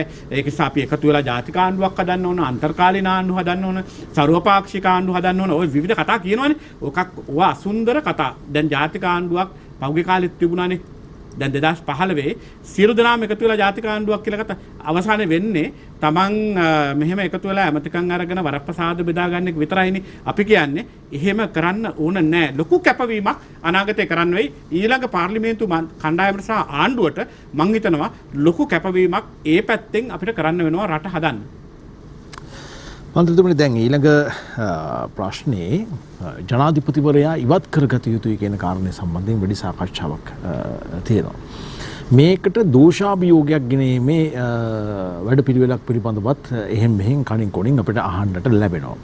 මේ දෝෂාභියෝගයට අත්සන් කරන්නේ කවුද? දෝෂාභියෝගය ඉදිරිපත් කරන පාර්ශවයට ඒකෙන් ජයග්‍රහණය කරන්නට පුළුවන්ද? කී දෙනෙක් ජනාධිපතිවරයා වෙනුවෙන් ආණ්ඩුව වෙනුවෙන් පෙනී සිටිනවද? කී දෙනෙක් මධ්‍යස්ථව ස්වාධීනව පෙනී සිටිනවද? සැබවින්ම ඒත් එක්කම විපක්ෂයට කී දෙනෙක් ඉන්නවද කියන කාරණේ. රටේ ජනතාව බොහොම ඇස් අරගෙන බලාගෙන ඉන්නවා. මේකේ ප්‍රතිඵලය මත තමයි ඉස්සරහට ජනතාව තීන්දුව කරන්නේ මේ ආණ්ඩුව කොතනද තියෙන්නේ, විපක්ෂයේ කොතනද ඉන්නේ කියන කාරණේ සම්බන්ධයෙන්. මට මතක් වෙනවා මන්ත්‍රීතුමනි ඔබතුමන් මම හිතන්නේ පාර්ලිමේන්තුවට පැමිණෙන 1989 ආපු ගාම මෝඩ දෙන්න සිද්ධ වෙන්නේ හොඳ ප්‍රශ්නයකට නෙවෙයි. ප්‍රේමදාස ජනාධිපතිවරයාට දෝෂාභියෝගයක් එල්ල වෙනවා. ඒ දෝෂාභියෝගය විධායක ජනාධිපති බලතල යටතේ අහෝසි කරගන්නට, මර්ධනය කරගන්නට, මැඩපවත්වා ගන්නට ජනාධිපතිතුමන්ට හැකියාව ලැබෙනවා. දැන් ඔබතුමන් දෝෂාභියෝගයක් ගේන්න කතා කරපු සාකච්ඡාව පොඩ්ඩක් පස්සට ගිහලා විශ්වාස භංගය පිළිබඳව සාකච්ඡා කරනවානේ. මොකද්ද මේ තත්ත්වය? නෑ ඇත්තටම අපි මෙතන දෝෂාභියෝගය සහ විශ්වාස භංගය කියන කාරණා දෙකම ගෙනල්ලා තිබෙන්නේ. එකක් ආණ්ඩුවට විරුද්ධව තමයි විශ්වාස භංග යෝජනාව ගෙනල්ලා තිබෙන්නේ. ඒතකොට මහින්ද රාජපක්ෂ අගමැතිතුමා ඇතුළු ආණ්ඩුව වහා ඉවත් විය යුතුයි කියන පණිවිඩය. ඒ කියන්නේ රටේ බිමේ තියෙන පණිවිඩයක් නේ ඒක. දැන් ඔය ගෝල්පේස් අරගලයේ අයගේ ප්‍රධාන ඉල්ලීම් හතරෙන් එකක් තමයි රාජපක්ෂ ආණ්ඩුව ඉවත් විය යුතුයි කියලා. ඒකට අපිට වස්තාමය වශයෙන් ගත යුතු පියවරක් තමයි ඔය විශ්වාස භංග යෝජනාව කරා ගේන්නේ. දැන් මේ විශ්වාස භංග යෝජනාවට මේ වෙනකොට සමගි ජන සන්ධානයේ ඊළඟ විපක්ෂයේ අනිකුත් മന്ത്രിවරුන්ගේ කැමැත්ත ලැබිලා තිබෙනවා. ඒත් එක්කම අපි ආණ්ඩුවෙන් ස්වාධීන උණයි කියලා ප්‍රකාශ කරන 40 ගණනක් ඉන්නවා. ඒ අයත් එක්කත් අදහස් සුමාරු කරගෙන තිබුණා අපේ පක්ෂයේ නායකයන්. ඒ අනුව දැන් ඒ අවශ්‍ය ප්‍රමාණය අපිට ඉන්නවා. දැන් එකක් මතක තියාගන්න ඕනේ. රටේ මිනිස්සු බලාගෙන ඉන්නවා මේ විශ්වාසභංග යෝජනාවට කැමැත්ත දෙනවද නොදී මග හරිනවාද කියලා. මොකද ඒක රටේ මිනිස්සු බලන් ඉන්න දෙයක්. ඉතින් මේ මොහොතේ විශ්වාසභංග යෝජනාවන් මග හැරලා කවුරු හරි පැනලා යන්න උත්සාහ කළොත් ඒක ඉතාමත් නරක තත්යකට පත් වෙයි. මිනිස්සු ඒවට ප්‍රතිචාර දක්වයි. ඉතින් ඒක නිසා විශ්වාසභංග යෝජනාව මේ සතියේ අපි පාර්ලිමේන්තුවට ඉදිරිපත් කරන්න දැන් සියල්ල සූදානම්. දෙක දෝෂාභියෝගය. ওই දෝෂාභියෝගය ඇත්තටම අපේ ව්‍යවස්ථාවට අනුව නම් ටිකක් දීර්ඝ වැඩපිළිවෙලක්. ඒ කියන්නේ දෝෂාභියෝගයක් ගෙනාවු පමණින් ජනාධිපතිවරයෙක් ඉවත් වෙන්නේ නැහැ. එතකොට අපි ඒකට අවශ්‍ය අස්සම් ප්‍රමාණය යොදා ගන්න ඕනේ. ඉතින් මේක සම්මත කරන්න 150කට වඩා മന്ത്രി ධූර සංඛ්‍යාවක් තිබෙන්නට ඕනේ. එතකොට කතානායකතුමා හරහා මේක වාද විවාද කරලා 151කින් මේක සම්මත කරාට පස්සේ තවත් පියවරක් තියෙනවා ශ්‍රේෂ්ඨාධිකරණයට. ඉතින් මේක ටිකක් කල්ගත වෙන පියවරක්. නමුත් අපි මේක ඉදිරිපත් කරන්නේ ජනතාව බලාපොරොත්තු වෙනවා ව්‍යවස්ථානුකූලවත් මේ ජනාධිපතිවරයා ඉවත් කිරීම සඳහා පියවරකට යා යුතුයි කියලා. ඉතින් අර ඔබ සඳහන් කරා ප්‍රේමදාස ජනාධිපතිතුමාට විරුද්ධව දෝෂාභියෝග ආපු අවස්ථාව. ඇත්තට මේ වෙලාවේ මමත් පාර්ලිමේන්තු මන්ත්‍රීවරයෙක්. හැබැයි වෙනසක් තියෙනවා. එදා ප්‍රේමදාස ජනාධිපතිතුමාට විරුද්ධව දෝෂාභියෝගයක් ගෙනාවේ පක්ෂයේ අභ්‍යන්තර කණ්ඩායමක්. එතකොට මේ අභ්‍යන්තර කණ්ඩායම ගෙනාවේ ප්‍රේමදාස ජනාධිපතිතුමාගේ ක්‍රියාකලාපය හැසිරීම සහ ඔහු අර මොකක්ද කියන්නේ වන් මෑන් ෂෝ එකක් කරනවා කියලා චෝදනා කරමින්. හැබැයි බිම ප්‍රේමදාස මහත්තයා අතහැරලා තිබුණේ නැහැ. වෙනස ඒකයි. අද බිම අතහැරලා එහෙම පිටින්ම වත්මන් ජනාධිපතිවරයා. දැන් එදා ප්‍රේමදාස මහත්තයාට ගමේ බලය, නගරේ බලය ඔක්කොම මහජන බලය තදබල ලෙස තිබුණා. අද ඒක නැහැ. වෙනස තියෙන්නේ එතනයි. ඉතින් කොහොම හරි ප්‍රේමදාස මහත්තයාට පුළුවන්කම ලැබුණා එදා ඒ දෝෂාභියෝගයට කෙලිම මුහුණ දෙන්න. ඔහු ඒ වෙලාවේ මුණ දුන්න පමණක් නෙවෙයි නියමිත අස්සම් ප්‍රමාණය නැතිව එවකට හිටපු කතානායකතුමා මේක බාරගෙන තිබුණා. එම්.එච්. මොහමඩ් කතානායකතුමා. ඒ නිසායි ඒක විසුණේ එහෙම නැතුව වෙන කාරණකින් නෙවෙයි. නියමිත අස්සම් ප්‍රමාණය නැතිව ඒක බාර දීලා තිබුණා. එයා ඒක බාරගත්තයි කියලා මුද්‍රා තවලා තිබුණා. නමුත් අවසානයේදී නිශ්චිත අස්සම් ප්‍රමාණය නැති නිසා එතුමාට මේක ප්‍රතික්ෂේප කරන්න සිදු වුණා. මන්ත්‍රීතුමනි දැන් විශ්වාස භංගය පිළිබඳව ආණ්ඩුවේ තියෙන පැත්ත දැන් ඔබතුමන්ලා හරියටම ස්ථාවරව නැත්තම් හොඳ විශ්වාසයකින් යුතුවද මේක ඉදිරිපත් කරන්නේ? මොකද මේකේ රිවර්ස් එකක් තිබෙනවා. ඉතින් ඔබතුමන්ලා ඉදිරිපත් කරා වගේ නෙවෙයි. මේක ආණ්ඩුව ජයගත්තොත් මුළු මහත් රටටත් ජාතියටත් ලෝකයටත් යන පණිවිඩයක් තිබෙනවා මේ ආණ්ඩුව ස්ථාවරයි කියන එක. ඔබතුමන්ලා යම් ප්‍රමාණයකින් මේ කරන්නේ ආණ්ඩුවට එවැනි තෝතැන්නක් හදලා දෙන එක කියලා මට නැහැ. එකක් අපි මතක තියාගන්න ඕන රටේ මිනිසුන්ගේ බහුතරය දැන් මේ ආණ්ඩුව කෙරෙහි දැඩි කලකිරීමකින් ඉන්නේ. දැන් ගෝල් පේස් අරගලයේ යෙදෙන කණ්ඩායම් පමණක් නෙමෙයි රටේ කොහෙ ගියත් දැන් ජනාධිපතිවරයා ආණ්ඩුව ගෙදර යා යුතුයි කියලා දැඩි ලෙස හඬ නගනවා. එතකොට ඒ හඬ නගන මහජනතාවගේ පීඩනය අපි යම් ආකාරයක ක්‍රියාකාරී තත්යකට ව්‍යවස්ථානුකූලව පියවරක් නොගෙන අපිට අහබලාගෙන ඉන්න බෑ. අපිට മന്ത്രിවරු සංඛ්‍යාව 50 ගණනක් ඉන්න බව ඇත්ත. විපක්ෂයට 65ක් ඉන්න බවත් ඇත්ත. කියන්නේ අනිත් පක්ෂත් එක්ක. එතකොට මේ 65 දෙනෙකුට මේ විශ්වාස භංගයක් ජය ගන්න බෑ කියන කතාව හරි. හැබැයි ප්‍රශ්නේ තියෙන්නේ එතන නෙවෙයි. විශ්වාස භංගයට පක්ෂව ආණ්ඩුව ඇතුළේම මන්ත්‍රීවරුන් දැන් කොටසක් එළියට බහලා කතා කරනවා. දැන් මම දැක්කා මේ ඊයේ නිවේදනයක් තිබුණා කම්කරු කොංග්‍රසය.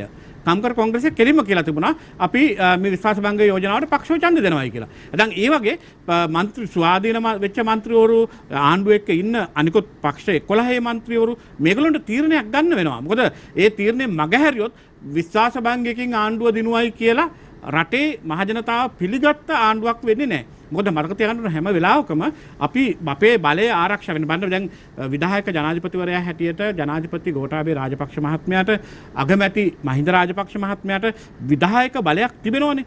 උන් දෙදෙනාටම රාජ්‍ය බලය, හමුදා බලය ඒ සියල්ල තිබුණත් මේ නැගගෙන එන විරෝධය පාලනය කරන්න පුළුවන්ද? ඒක ඇයි බැරි? මතක තියාගන්න ඕන දෙයක් තමයි මහජන බලය හමුවේ ওই සියලු බලයන් බිඳ වැටෙනවා. ඒසක් දෝෂාභියෝගය නැත්තම් විශ්වාස භංගය උන් කොහොම හරි සල්ලි වියදම් කරලා හරි එහෙම නැත්තම් වෙනත් උපාය මාර්ගික ක්‍රම වලින් හරි මේක කඩාකප්පල් කරන්න පරාජය කරන්න පුළුවන් කියලා යම් කිසි දෙයක් කළොත් රටට මුණ දෙන්න උන්ට බැරි වෙයි. ඒක ඊටමත් පැහැදිලි කරනවා. ඒ වගේම මේකට සහයෝගය නොදී යම් ආකාරයක කෙනෙක් මේක ප්‍රතික්ෂේප කරොත් ඒ අයටත් ඒකේ නරක ප්‍රතිඵල වලට භුක්ති විඳින්න වෙයි කියලා අපි විශ්වාසයෙන් මොකද මහජනයා ඒ තරම් කේන්තියෙන් ඉන්නේ. මන්ත්‍රතුමනි දැන් ඔබ ඇතුළු මේ සමගි ජන බල වේගය මේ පිළිබඳව කතා බහ කරනවා. අපි හිටියනම් මෙහෙම වෙන්නේ නැහැ කියලා කියනවා. අපිට මේක කරන්න පුළුවන් කියලා කියනවා. හැබැයි පැහැදිලි වැඩපිළිවෙලක් තාම අපිට තේරෙන භාෂාවෙන් සමාජගත කරන්නට සමගි ජන බලවේගයට පුළුවන්කමක් ඇති වෙලා නැහැ. ඇයි ඒ? ඔව් එකක් මම කියන්නම් දැනගන්නම මොකද හේතුව දැන් අපේ අභ්‍යන්තරයේ අපි කොහොමද අපේ ආර්ථික වැඩපිළිවෙල කොහොමද අපේ කෘෂිකර්ම වැඩපිළිවෙල කොහොමද අපේ ප්‍රවාහන අපි විවිධ ක්ෂේත්‍ර අලලා අධ්‍යාපනයේ විවිධ ක්ෂේත්‍ර අලලා විද්වත් කණ්ඩායම් ගණනාවක් දේශපාලන අදහස් ඒ වගේම අනිකුත් අදහස් ඇතුව ජාතික ප්‍රතිපත්තීන් ගණනාවක් සමූහයක් හදනවා. අපේ තියෙනවා විශ්වවිද්‍යාල ආචාර්යවරුන්ගේ සන්දානයක්. ඒකේ දැන් විශ්වවිද්‍යාල ආචාර්යවරු 1000කට වඩා වැඩි පිරිසක් එකතු වෙලා ඉන්නවා. ඒ අය පවණක් නෙවෙයි අපේ තියෙනවා වියත්මගේ වගේම විද්වත් සභාව කියලා එකක්. ඒ විද්වත් සභාවෙත් විවිධ ශාස්ත්‍රවල උගත් අය ඒ කියන්නේ විශේෂ දැනුමක් තිබෙන අය පිරිස් ඉන්නවා. ඒ අය හරහා අපි දැනටමත් ඕවා හදාගෙන යන්නේ. ඒත් මම කියන්නේ මේ අර්බුදේ විසඳ ගන්න ගත යුතු ක්‍රියාමාර්ග පිළිබඳව අපේ තියෙන අදහස. එකක් අපි පෙන්ලා දුන්නු පරිදිම මේ අය ජාත්‍යන්තර මූල්‍ය අරමුදලට නොයෑම හරහා මේ අර්බුදය නිර්මාණය කරගත්තේ. මොකද අතමාරු ඉල්ලා ගැනීමෙන් මේ ප්‍රශ්නේ විසඳ ගන්න පුළුවන් කියලා උන් හිතනවා. අපි හිටියනම් ඇත්තටම එතන යන්නේ නැහැ. අතමාරු ඉල්ලා ගැනීම යන්නේ නැහැ. ජාත්‍යන්තර මූල්‍ය අරමුදල වගේ තැනකින් සහ ලෝක බැංකුව වගේ තැනකින් සහ ආසියානු සංවර්ධන බැංකුව වගේ පොදුවේ ලෝකයේ තිබෙන එවැනි ජාත්‍යන්තර සංවිධාන හරහා එක්ක තමයි අපි කටයුතු කරන්නේ. එහෙනම් ඒක අපේ වැඩ පිළිවෙලක්. අපි මේක ආණ්ඩුවට කිව්වා මේක කරන්න. අපිම මේකට මැදිහත් වෙන්න ඕනේ නැහැ. ඔගොල්ලෝ මේක කරන්න කියලා. හැබැයි ඒක කළේ නැහැ. ඒක නිසා ජාත්‍යන්තර වශයෙන් ඒ අයගේ සහයෝගය ඇතුව වැඩ කරන වැඩ පිළිවෙලක් අපේ තිබෙන්නේ. දෙක ඇත්තටම ණය පිළිබඳව ප්‍රශ්නයක් තිබෙනවා. දැන් අපි අරගෙන තියෙන ණය ආයෝජනය කිරීමේ වැරද්දක් මෙතන තිබෙන්නේ. ණය ගැනීම වරදක් නෙවෙයි. ලෝකේ ඕන රටක් ණය ගන්නවා. ලොකු රටක දැන් බලන්න ඇමරිකාව වගේ රටකුත් විශාල වශයෙන් ණය අරන් තිබෙනවා. හැබැයි ඒ ණය අරගෙන ආයෝජනය කරන ආකාරය තමයි ඒකේ ප්‍රතිඵලය තියෙන්නේ. දැන් ජපානයේ මම දන්න හැටියට අපි වගේ අපිට වඩා විශාල ණය ප්‍රමාණයක් අරගෙන තිබෙනවා. හැබැයි ඔවුන් ආයෝජනය කරනවා ඒවයේ රිටර්න් එකක් තියෙනවා. දැන් මේක කොහොමද අපි දැන් මුණ දෙන්නේ? මොකද අපිට ගෙවීමේ හැකියාව නැහැ. ඒතර හැකියාව නැත්තම් අපි ජාත්‍යන්තර වශයෙන් අපි ඒ ආයතන එක්ක පුජ්‍යලයන් එක්ක බැඳුම් කරගත්ත අයත් එක්ක කතා කරලා මේක විසඳා ගන්න එපා. ඉතින් අපි හිටියනම් මේ සම්බන්ධයෙන් ප්‍රතිව්‍යුහගත කිරීමක් කරනවා. තුන්වෙනුව ආදායම වැඩි කර ගැනීම. විශ්වාසය වැඩි කර ගැනීම ලෝකේ. එතකොට ආදායම කියන්නේ සංචාරක ව්‍යාපාරය වෙන්න පුළුවන්, අපේ විදේශ ප්‍රේෂණයන් වෙන්න පුළුවන්, අපනයන ආදායම වෙන්න පුළුවන්. දැන් බලන්න අපි ඇත්තටම හිතනවද කියලා දැන් පුංචි උදාහරණයක් මම කියන්නම්. අපි මේ අර්බුදය දැක තාමත් ජාතික වැඩපිළිවෙලක් තියෙනවද අපේ ආදායම වැඩි කරගන්න? පළවෙනි දේ තමයි සංචාරක ව්‍යාපාරයෙන් බිලියන ඩොලර් බිලියන 4ක් 6ක් අතර ප්‍රමාණයක් අපිට ලැබුණා. දැන් ගිය මාසේ මට ආරංචි සංචාරකයන්ගේ පැමිණීම 20000කට අඩු වෙලා. එතකොට අපේ ඩොලර් බිලියන 5ක් විතර එහෙම පිටිම කඩගෙන යනවා. එහෙනම් සංචාරක ව්‍යාපාරය යලින් නැගිටවන්න නම් රට ගැන විශ්වාසයක් ඇති වෙන්න එපා. අපේ රටේ තෙල් ටික නැහැ, කණ්ඩ නැහැ කියලා නිවේදන දානකොට ඒ රටවල කලබල කියලා කිව්වහම කවුද අපේ රටට ඇවිල්ලා සල්ලි වේදම් කරන්නේ? ඉතින් පළමුව අපි නම් ඒ ස්ථාවරත්වයේ ගොඩනගන්න ලෑස්ති. අනිත් එක කියන්න ඕනේ අපි මොනවද ලෝකෙට විකුණන්න හදන්නේ? දැන් ලෝකේ වෙළඳ ආර්ථිකයක් තියෙන්නේ. එතකොට ලෝකෙත් එක්ක අපි ගනුදෙනු කරන්න ඕනේ. එතකොට ගනුදෙනු කරන්න අපේ නිෂ්පාදන අපිට ඕන එක ඒගොල්ලන්ට විකුණන්න බෑ. ඉතින් එහෙම තත්ත්වයක රට නැහැ. ඉතින් ඒ නිසා මේවා ගැන තමයි අපි දැන් සැලසුම් හදාගෙන යන්නේ. අපි කතා බහ කරමින් සිටින්නේ පාර්ලිමේන්තු මන්ත්‍රී තිස්ස අත්තනායක මහතා සමගින් විශේෂයෙන්ම වර්තමාන දේශපාලනය පිළිබඳව තමයි අපේ වැඩි අවධානයක් යොමු වී තිබෙන්නේ. කොහොම නමුත් අපිට කතා බහ කරන්න තවත් කාරණා කීපයක් තිබෙනවා.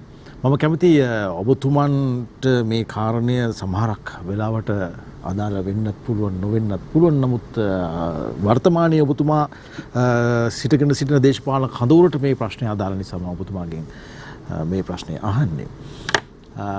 ජනතාව අපේ රටේ ජනතාව මම හිතන්නේ දේශපාලනික අතින් බැලුවොත් හරි සබුද්ධික ජනතාවක්.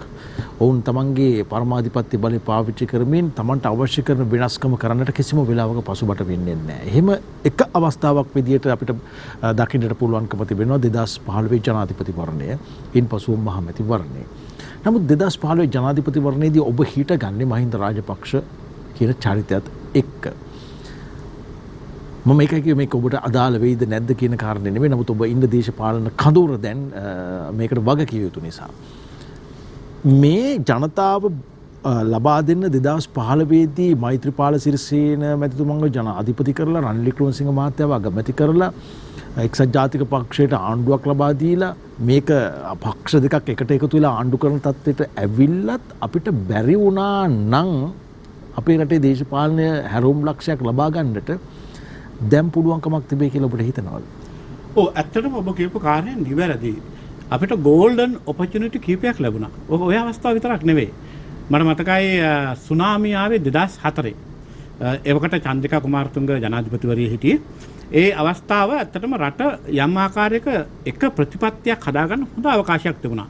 මට මතකයි ආණ්ඩුව සහ විපක්ෂය ඒවකට චන්ද්‍රිකා කුමාරතුංග මහත්මිය සහ රනිල් වික්‍රමසිංහ මහතා එකට එකතු වෙලා සුනාමියෙන් යලි රට ගොඩගත යුතුයි කියලා එක කතිකාවක් බව ආරම්භ වුණා. හැබැයි ඒ අවකාශය පාවිච්චි වුණේ නැහැ. ඒක ලොකු අඩුවක්, අතහැරිච්ච අඩුවක්. දෙවැනි අවස්ථාව මම දැක්කේ යුද්ධෙන් පස්සේ. ඒ කියන්නේ 2010 යුද්ධය අවසන් කරලා මහින්ද රාජපක්ෂ ජනාධිපතිතුමාට අවකාශයක් ලැබුණා නිකන් හීරෝ කෙනෙක්ගේ චරිතය රඟපාන්න. ඒ කියන්නේ ඔහු ඒ තරම් රටේ ජනතාව නිකන් හදවතින් ඔහුව පිළිගත්තා. ඒතකොට දැන් මේ පිළිගත්ත ජනාධිපති මහින්ද රාජපක්ෂ මහත්තයාට තිබුණා ඇත්තටම ඒ අවකාශයයි ජනබලයයි පාවිච්චි කළ යම් ආකාරයක රටට පොදු ප්‍රතිපත්ති මාලාවකට එකඟ වෙන්න. මේ හැමෝම එහාට මෙහාට වෙනස් වෙන තත්ත්වයක් නැති කරලා 3/2 බලයක් ලැබුණා. එතෙන්දී ඒ 3/2 බලය පාවිච්චි කළා ඒක කරන්න තිබුණා. ඊළඟට අතාරගත්ත එක තමයි ඔබ සඳහන් කරේ ඒක තමයි 2015 ජනවර්ම 2015 ඇත්තටම එක්සත් ජාතික පක්ෂයකට ඒවකට තිබුණේ ආසන 40 ගණනයි. ඒතකොට 40 ගණනක් තිබුණේ එක්සත් ජාතික පක්ෂයේ ආණ්ඩුව බවට පත් වුණා. ඊට වඩා බලයක් තියෙන 3/2 බලයක් තියෙන ඒවකට සිටපු රාජපක්ෂ ජනාධිපතිතුමා නියෝජනය කරපු මන්ත්‍රීවරු විපක්ෂය බවට පත් වුණා. මේ දෙකොල්ල එකට එකතු වෙලා ජාතික ආණ්ඩුවක් කියලා නිර්මාණය කරගත්තා. හැබැයි එකම කරපු වැදගත් දෙයක් මම දැක්කා. ඒක තමයි 19 වෙනි ව්‍යවස්ථා සංශෝධනය. අතරම 19 වෙනි ව්‍යවස්ථා සංශෝධනයෙන් එහා මුකුත් කරන්න බැරි වුණා. ඒක තමයි ලොකුම වැරද්ද. දැන් එතෙන්දී අතාරගත්ත දේ ඇත්තටම අපිට එදා තිබුණා නම් එදා පුළුවන්කම තිබුණා නම් විධායක ජනාධිපතිතුමා සම්පූර්ණයෙන් අහෝසි කරලා දාලා මේ රටේ අත්දැකීම් 1978 ව්‍යවස්ථාවත් එක්ක ලබාගෙන තිබෙන අත්දැකීම් පළපුරුද්ද වැරදි අඩුපාඩුකම් දැකලා හරියටම දේශපාලන වශයෙන් කල්පනා කරන්නේ නැතුව ව්‍යවස්ථාවේ අඩුපාඩුකම් ටිකත් හදන්න කට්ටියටම එකතු වෙලා කරන්න තිබුණා. ඒක තමයි හොඳම chance එක තිබුණු පාර්ලිමේන්තුවේ. ඉතින් ඒ අවස්ථාව පාවිච්චි කරේ නැහැ. මම එකක් කියන්න ඕනේ අවාසනාවන්තම දේ මේ රටේ නීති සම්පාදනය කරනකොටත් මමත් දැන් අවුරුදු 30 ගණනක් ওই පාර්ලිමේන්තුවේ ඉන්නවා. නීති සම්පාදනය කරනකොටත් විවස්ථාවක් හදන්න ගියත් නැත්තම් අනපනතක් ඉදිරිපත් කරනකොටත් හුඟක් දුරට තමන්ගේ පක්ෂයේ දේශපාලන මතය සහ නායකයන්ගේ මතය පිළිබඳව හිතනවා මිසක පොදු දේවල් ගැන හිතනවා හරි අඩුයි. ඒක හරිම කනගාටුදායකයි.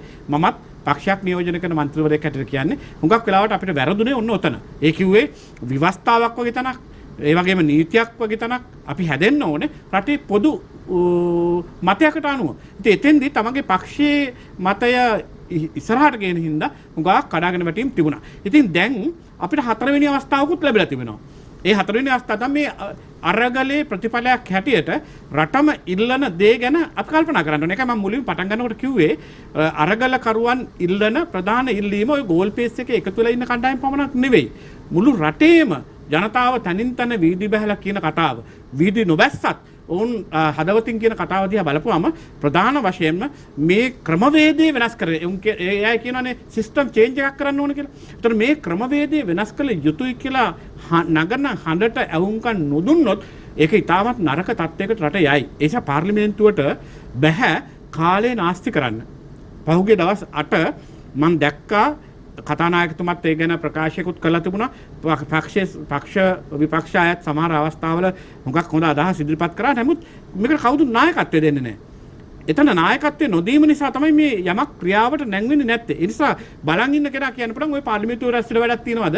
ඒකෙන් ප්‍රතිඵලයක් නැහැනේ කියලා. ඇත්තනම් ප්‍රතිඵලයක් ගන්න නම් මං කියන්නේ ඊට අදාළ කියන්නේ එළියේ ඉඳගෙන හඬ නගන පිරිසගේ ඒ හඬ නීතියක් බවට පරිවර්තනය කරන්න දැන් තමයි හොඳම අවස්ථාව තිබෙන්නේ. ඒ නිසා මේ සතිය මම හිතනවා ඉතා වැදගත්. මොකද එකක් අපි ඉදිරිපත් කරපු අර ව්‍යවස්ථා සංශෝධනයත් යම් ආකාරයක ප්‍රායෝගික තත්ත්වයකට ගේන එක.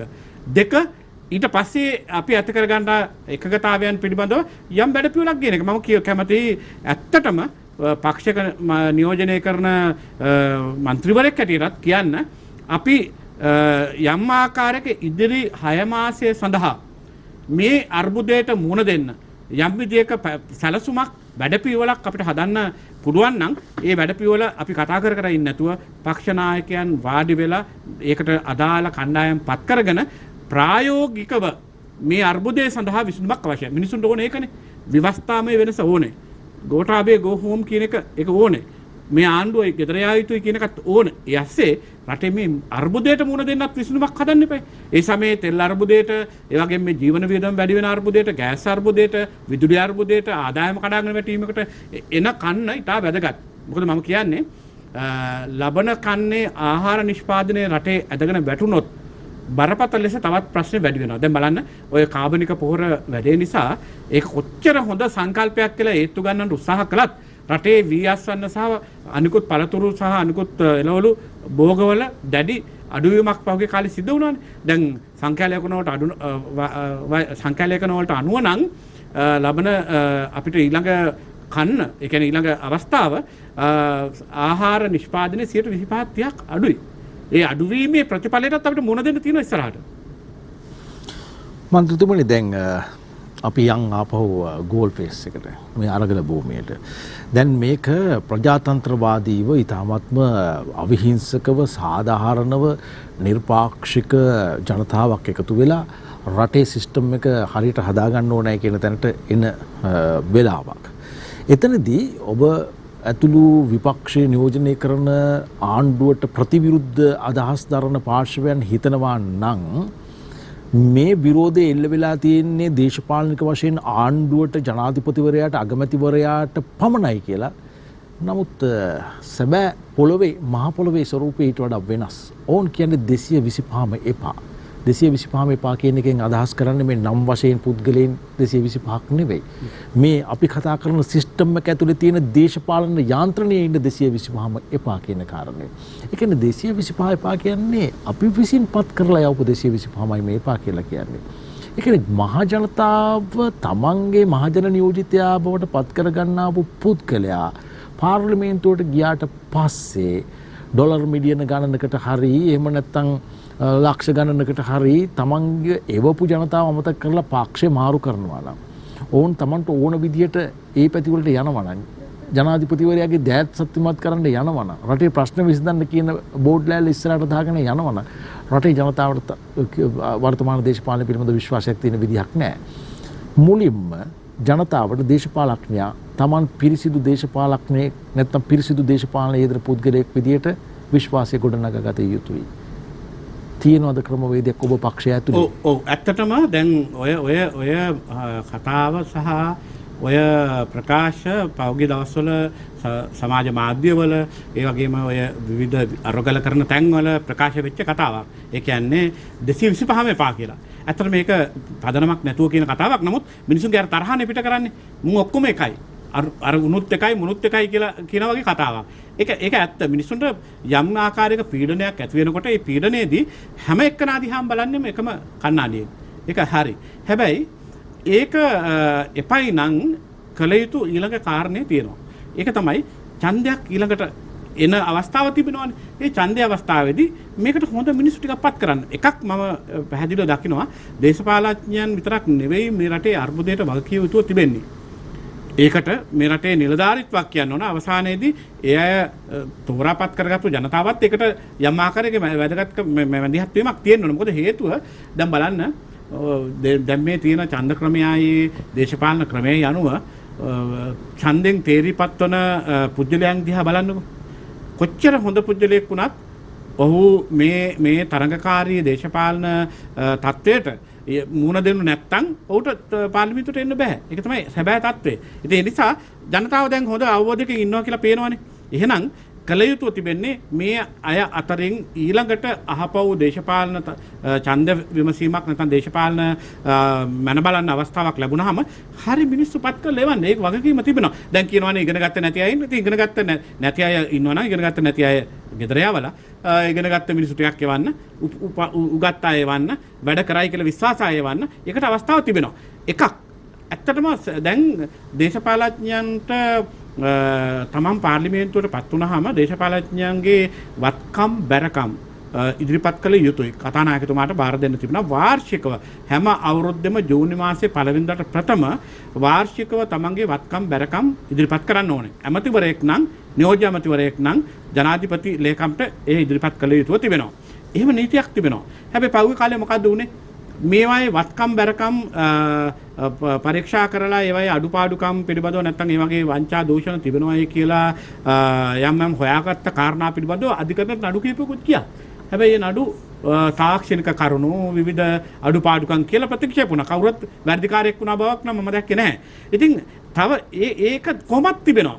දැන් රටේ නීතියේම තිබෙනවා තමන්ගේ වත්කම් බැරකම් හරියට ඒවා ඉදිරිපත් කරන්න ඕනේ. දැන් අපි මේ දවස්වල පාර්ලිමේන්තුවට දෙන්න ඕනේ. ජූනි 1 වෙනිදාට ඉස්සරලා. දෙක ඇත්තටම දැන් අලුත් කතාවක් ඇවිල්ලා තිබුණා. ඒක තමයි සියලුම දෙනා විගණනයකට භාජනය කළ යුතුයි කියලා. ওই විගණනය කියන එක එන්නේ ඒක නිකන් වචනයක් විතරයි. විගණනය කියලා කියන්නේ ඔය ආයතනයක්නේ. පුජ්‍යලයක් නෙවෙයි. ඇත්තටම ඒක ආයතනයක් විගණනය කරන්නේ. කොහොම වුණත් අර වත්කම් බැරකම් ප්‍රකාශය හරහා ඒක කරන අතරතුර තව තියෙනවානේ අපේ ලංකාවේ නම් ඇත්තටම ආදායම් බද්ධ දෙපාර්තමේන්තුව විවිධ දේවල් තියෙනවා. ඉතින් ඒවා විනිවිද භාවයක් නැත්තම් නීතිය ක්‍රියාත්මක කරන්න ඕන තරම් නීතියක් තියෙනවා. හැබැයි අලුතෙන් ඒකට නීතියක් අවශ්‍ය නම් ඒ නීතිය සම්පාදනය කරන්න අපි සූදානම්. මොකද හේතුව සමගි ජන බලවේගයේ අපි හොරකම වංචාව දූෂණය කියන තැනට සම්පූර්ණයෙන් තිත තියන්න ලෑස්තියි. මොකද ඒක මහජන ඉල්ලීම් හැටියට පමණක් නෙවෙයි. අපි ප්‍රතිපත්තිමය වශයෙන් උත් ඒකට සූදානම් කියන කාරණේ තාමත් පැහැදිලිව කියන්න කැමතියි. මන්ත්‍රීතුමනි මගේ ඊළඟ ප්‍රශ්නය කොටස් කීපයකට මම යොමු කරනවා ඔබතුමන්ට මේක දැනගැනීමට අවශ්‍ය කාරණයක් නිසා. 2015 දී පොදු අපේක්ෂකයා බවට මෛත්‍රීපාල සිරිසේන ජනාධිපතිවරයා පත් කරගන්නකොට ඔහු එවකට අපේක්ෂකයා බවට පත් වෙනකොට ඔබතුමන් දැඩි විරෝධයක් දක්වනවා නෑ අපිට ආනයනය කරන ලද පොදු අපේක්ෂකයෙකු නෙමෙයි අවශ්‍ය වන්නේ අපි අපේ පක්ෂය ඇතුලෙන් අපේ දේශපාලන කඳවුර ඇතුලෙන් එක්කෙනෙක් දාන්නට අවශ්‍ය කියන කාරණය. හැබැයි ඒ කාල සීමාව තුලදී ඔබතුමන් විශේෂයෙන්ම ඉවකට තමන්ගේ නායකයා බවට පත් වෙච්ච රනිල් වික්‍රමසිංහ මැතිතුමන්ව මේ තරඟයට ගේන්නට උත්සාහ කරනවා. බැරි වුණොත් සරිත් ප්‍රේමදාස නියෝජ්‍ය නායකයව ගේන්නට කියලා උත්සාහ කරනවා. හැබැයි මේ දෙකටම අමතරව හැරෝම් ලක්ෂයක් සනිටුහන් කරන්න පුළුවන්කම තිබුණු අපේක්ෂකයා බවට පත් වෙන්නේ මෛත්‍රීපාල සිරිසේන මැතිතුමා. ඇයි ඔබතුමා මේ වෙලාවේකට විරුද්ධ වෙන්නේ? ඒක කාරණා කීපයක් තියෙනවා.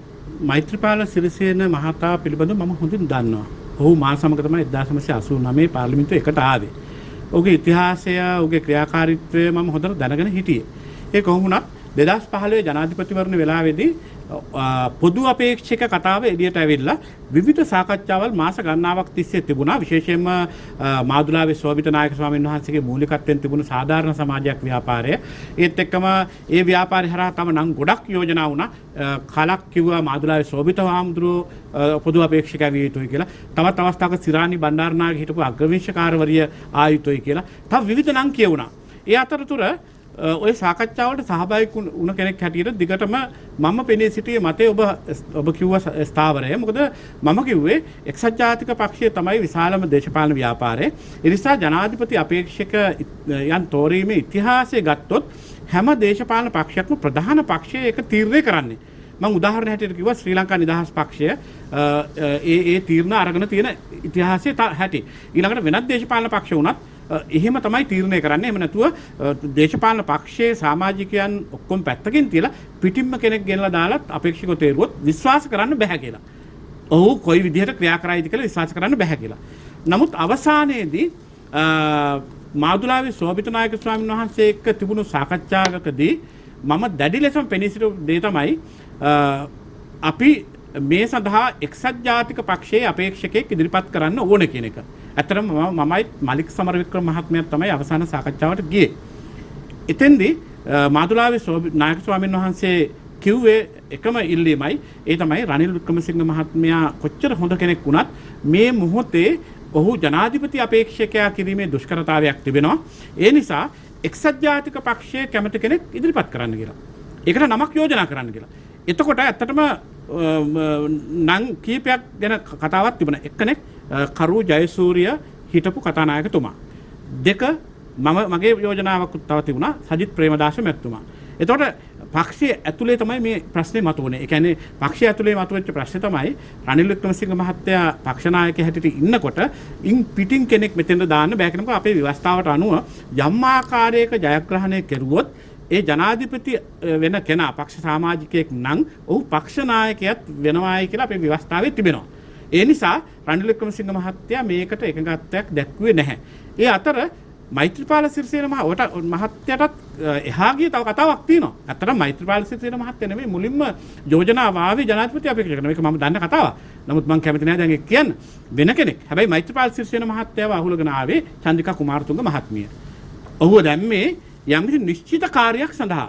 හැබැයි මට පෙනුණා එය සාර්ථක තීන්දුවක් නොවේයි කියලා. මම ඒක ප්‍රසිද්ධ කියපු කතාවක්.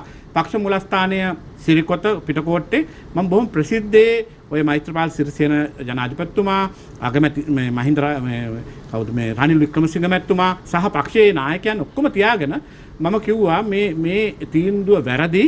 මේ තීන්දුව ගත්තොත් එක්සත් ජාතික පක්ෂය යන්නේ කනත්තට. ඒසක් කනත්තට යන ගමන මට යන්න බෑ. මම කනත්තේ ගේට්ටුව ළඟින් බහිනවයි කියලා මම බොහොම පැහැදිලිව හැමෝම ඉස්සරහා කිව්වා. ප්‍රසිද්ධ කතාවක්. ඒ කියන්නේ මේ මෛත්‍රීපාල සිරිසේන ජනාධිපති අපේක්ෂකයා කිරීම හරහා පක්ෂය කනත්තට යනවා කියන කතාව මම අවුරුදු 5කට ඉස්සෙල්ලා කිව්වා. ඒක රහසක් නෙවෙයි. හැබැයි බලන්න අවුරුදු 5ක් යනකොට කිව්වා වගේම එක්සත් ජාතික පක්ෂය කනත්තට ගියානේ. ඒක වැරදි තීන්දුවක්. ඇත්තටම එදා මෛත්‍රීපාල සිරිසේන ජනාධිපතිතුමා අපේක්ෂකයා නොකර කරු ජයසූරිය හෝ සජිත් ප්‍රේමදාස අපේක්ෂා කරා නම් ඒත් දිනනවා. ඔය එක එකනා මොන තර්ක කිව්වත් එහෙනම් අපිට ඒ ජයග්‍රහණය කරන්න තිබුණා. ඒක 100%ක් වගේ නම් විශ්වාසය තිබුණා. අපි වරද්දාගත්තේ අන්තිමට එක්සත් ජාතික පක්ෂයක් නැතු වුණා. එක්සත් ජාතික පක්ෂයේ ජනාධිපති අපේක්ෂකයෙක් අපිට නැතු වුණා. අවසානයේදී එක්සත් ජාතික පක්ෂය විනාශයටපත් වුණා ඒ වැරදි තීන්දුව නිසා. මන්ත්‍රීතුමනි ඔබතුමන් කනත්ත ගේට්ටුව ගාවින් බැහැලා ගිහිල්ලා ආපහු ඒ පෙරහැරටම එකතු වෙනවා. ඔව් එකක් මම ඇත්තටම මෛත්‍රීපාල සිරිසේන මහතා පරාජයටපත් කළ යුතුයි කියන දැඩි ස්ථාවරයක හිටියේ. ඒක වැරදි කියලා. මම රනිල් වික්‍රමසිංහ මහත්තයාට ලියලා දුන්න ලියුමේ ඉලාස්වීමක් මම දුන්නානේ. ඒ ඉලාස්වීම දුන්නේ 2014 දෙසැම්බර් මාසේ 8 වෙනිදා. ඒ ලියුමේ සම්පූර්ණ පිටු 4ක ලියුමක්. ඒ පිටු 4ක ලියුමේ සම්පූර්ණ මේ කතාව කියලා මගේ ඉලාස්වීම දීලා මම එළියට බහලා ආවේ. ඒක ගෞරවනීය සමුගැනීමක්. හැබැයි මම කිව්වා මම කිසි විටකත් මෛත්‍රීපාල සිරිසේන ජනාධිපතිතුමාට උදව් කරන්නේ නැහැ, සහයෝගය දෙන්නේ නැහැ කියලා.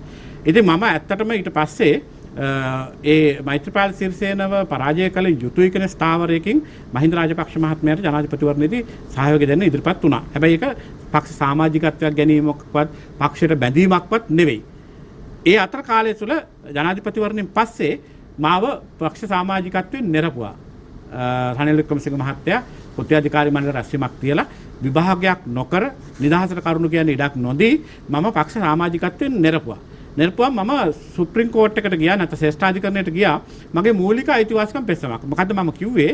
මම මෙන්න මේ කාරණා නිසා තමයි මේ තීරණය ගත්තේ. හැබැයි මං එක්සත් ජාතික පක්ෂයෙන් ඉවත් කිරීම නීති විරෝධී කියලා කියන්න කියලා. ඇත්තටම ශ්‍රේෂ්ඨාධිකරණයේ තීන්දුව දුන්නා. මම පක්ෂෙන් නිරපීම විවස්ථා විරෝධී, ඒක නීති විරෝධී කියලා ශ්‍රේෂ්ඨාධිකරණයේ තීන්දුවක් දුන්නා. ඒ අනුව මම කොහොත් සමාජිකෙක් වුණේ නැහැ. නමුත් යහපාලන කාල සීමාව තුළ විවිධ ප්‍රශ්න වලට මැදි වෙලා මම ටික කාලයක් දේශපාලනය නොකර හිටියා. නමුත් සජිත් ප්‍රේමදාස මැතිතුමා එක්ක මගේ සම්බන්ධය දිගටම තිබුණා.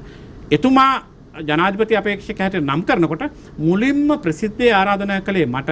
ඒ කිව්වේ ඇවිල්ලා එතුමාගේ ඡන්ද ව්‍යාපාරයේ මෙහෙයුම් කටයුතු බාර ගන්න කියලා. ඒ අනුව ප්‍රධාන මෙහෙයුම් කාර්යභාරය සඳහා එතුමා වෙනුවෙන් අහපව් ගියා. මොකද ගියා කියන්නේ මම එතුමාගේ කාර්යභාරය සම්පූර්ණයෙන් බාර අරගෙන අනිත් කණ්ඩායමත් එක්ක එකට එකතු වෙලා එතුමාගේ ජනාධිපතිවරණ ව්‍යාපාරය මෙහෙයුවා. අපි දන්න විදිහට අපේ මාධ්‍යවේදීන් විදිහට දන්න විදිහටත් රටේ දේශපාලනය පිළිබඳ උනන්දු වෙන ජනතාව දන්න විදිහටත් රනිල් වික්‍රමසිංහ මැතිතුමා සහ සජිත් ප්‍රේමදාස මැතිතුමා අතර මේ සමගියේ පාලම එක්සත් ජාතික පක්ෂය ඇතුලේ ඇති කරන්නට මූලික වුණේ ඔබතුමා. හැබැයි මේ සමගිය ඇති වෙනවාට අකමැති පිරිසක් එක්සත් ජාතික පක්ෂය ඇතුලේ හිටියා නේද මේ දෙන්න එකට එක වේදිකාවකට නගිනවාට? ඔව් ඒක සම්පූර්ණ ඇත්ත. මොකද හේතුව මම ඔය අහපු ප්‍රශ්නේ මතුවෙච්ච කාල සීමාව මට මතක හැටියට 2013 මුල 14 අවසානයේ වගේ. එතකොට 2010 මැතිවරණයෙන් පස්සේ අවුරුදු 4ක් රනිල් වික්‍රමසිංහ මහත්තයයි සජිත් ප්‍රේමදාස මහත්තයයි පක්ෂ නායකයයි නියෝජ්‍ය නායකයයි දෙදෙනා එකම වේදිකාවකට එන්නේ නැහැ. එක්කෙනෙක් හිටියොත් අනිත් එක්කන නැහැ. පක්ෂ සම්මේලනයකටවත් එකට වාඩි වෙන්නේ නැහැ. ඒ තරම් විරසකභාවයකින් දෙදෙනා හිටියේ. ඒක ඇත්ත කතාවක්. ඉතින් කොහොම හරි ඔය කාල සීමාවේ තමයි ඌව පළාත් සභා මැතිවරණෙත් ආවේ. ඒතර ඌව පළාත් සභා මැතිවරණය ආපුවම ඌව පළාත් සභා මැතිවරණයට හරින් ෆ්‍රෑන්ඩු මන්ත්‍රීතුමා ඉල්ලා අස්සලා මහමැති අපේක්ෂක හැටියට ඉදිරිපත් වෙන්න කැමතියි කියලා ප්‍රකාශ කරපුවාම එතුමාගෙන් මට ඉල්ලීමක් ආවා. ඒක තමයි කොහොම හරි මේ දෙන්නම මගේ ඡන්ද ව්‍යාපාරයට ගෙනාවොත් විතරයි මම අස්සලා ඉල්ලන්නේ කියලා. එතකොට ඒක මම බාරගත්තා. මම කිව්වා ඔව් පක්ෂයේ සමගිය ඇති වෙන්න ඕනේ. අපිට මේකත් එක්ක ජනාධිපතිවරණයක් එනවා කියලා අපි දැනගෙන හිටියා. මොකද ඌව පළාත් සභා මැතිවරණයේ එක්ක ජනාධිපතිවරණයක් එන ලකුණු අපිට පේනුණා. පේනුන නිසා මම දැඩි ව්‍යායාමයක යෙදුනා මේ දෙදෙනා එකම වේදිකාවකට ගේන්න. ඒක ඇත්තටම සාර්ථක කරගන්න පුළුවන්කම ලැබුණා. ඌව මැතිවරණයේ වෙනුවෙන් අපි පස්සර තිබුණු අපේ සංවත්සර මට මතකද 67 වෙනි සංවත්සරේ. ඒ 68 වෙනි සංවත්සරේ වෙන්න ඕනේ. ඒ සංවත්සර වේදිකාවට දෙන්නම එකට ගෙනාවා. ඒ ගෙනාවේ එකක් සජිත් ප්‍රේමදාස මහත්තයාගේ ඒ වෙනකොට නියෝජ්‍ය නායකකමින් ඉවත් කරලා තිබුණේ. ඒක ලබා දෙන පොරොන්දුවත් ඒ වගේම එතුමාට වක්කීම් දෙන පොරොන්දුවත් ඒ සියල්ලත් එක්ක මගේ සහතික කිරීම මත සජිත් ප්‍රේමදාස මහත්මයාත් රනිල් වික්‍රමසිංහ මහත්මයාත් එක්ක වේදිකාවට නැංගුවා. හැබැයි ඔබ කිව්වා වගේ ඒක ලේසි පහසු ක්‍රියාමාර්ගයක් නෙවෙයි. ඒකට දැඩි ලෙස විරුද්ධ වුණ කණ්ඩායමක් හිටියා. එදා ඒ වේදිකාවට සජිත් ප්‍රේමදාස මහත්මයා නගිනකොට තව 4-5 දිනක් බැහැලත් ගියා. ඒ බැහැලා ගිය කණ්ඩායම අද දේශපාලනේ නැහැ. එතකොට ඒගොල්ලෝ දැඩි විරෝධයක් දැක්වුවා. මට මතකයි ඔය මංගල සමරවීර මහත්මයා දැන් ජීවිතුන් අතර නැති නිසා එතුමා ගැන සඳහන් කිරීම ගැලපෙන්නේ නැහැ. එතකොට ඊළඟට මට මතකයි රවි කරුණානායක හිටපු මුදල් ඇමතුමා, දයා ගමගේ මැතිතුමා, විජේදාස රාජපක්ෂ මහත්මයා මේ කණ්ඩායමක් ඒ වෙලාවේ ඒකට එකඟ වුණේ නැහැ. නමුත් මම කිව්වා නෑ සජිත් ප්‍රේමදාස සහ රනිල් වික්‍රමසිංහ එකට හිටියොත් තමයි අපිට දිනන්න පුළුවන්. නැත්තම් පක්ෂය කැඩෙනවා. ඒ නිසා මේ දෙක එකට එකතු කළ යුතුයි කියලා ඒ පියවර මම කරා. ඒක ජනතාව බොහොම සතුටින් බාරගත්තා. අවසානයේදී මේ සියලු දෙනා එක තැනකට එනවා. ඔබ කිව්ව මංගල සමරවීර හිටපු අමාත්‍යවරයා ඊළඟට අනෙකුත් අය සියල්ලම එකම වේදිකාවකට එනවා. නමුත් ඒ වේදිකාවට එනකොට ඔබ විතරයි ඒ වේදිකාවේ හිටියේ නැත්තේ. ඔබ වෙනත් පාර්ශවයක හිටපු නිසා.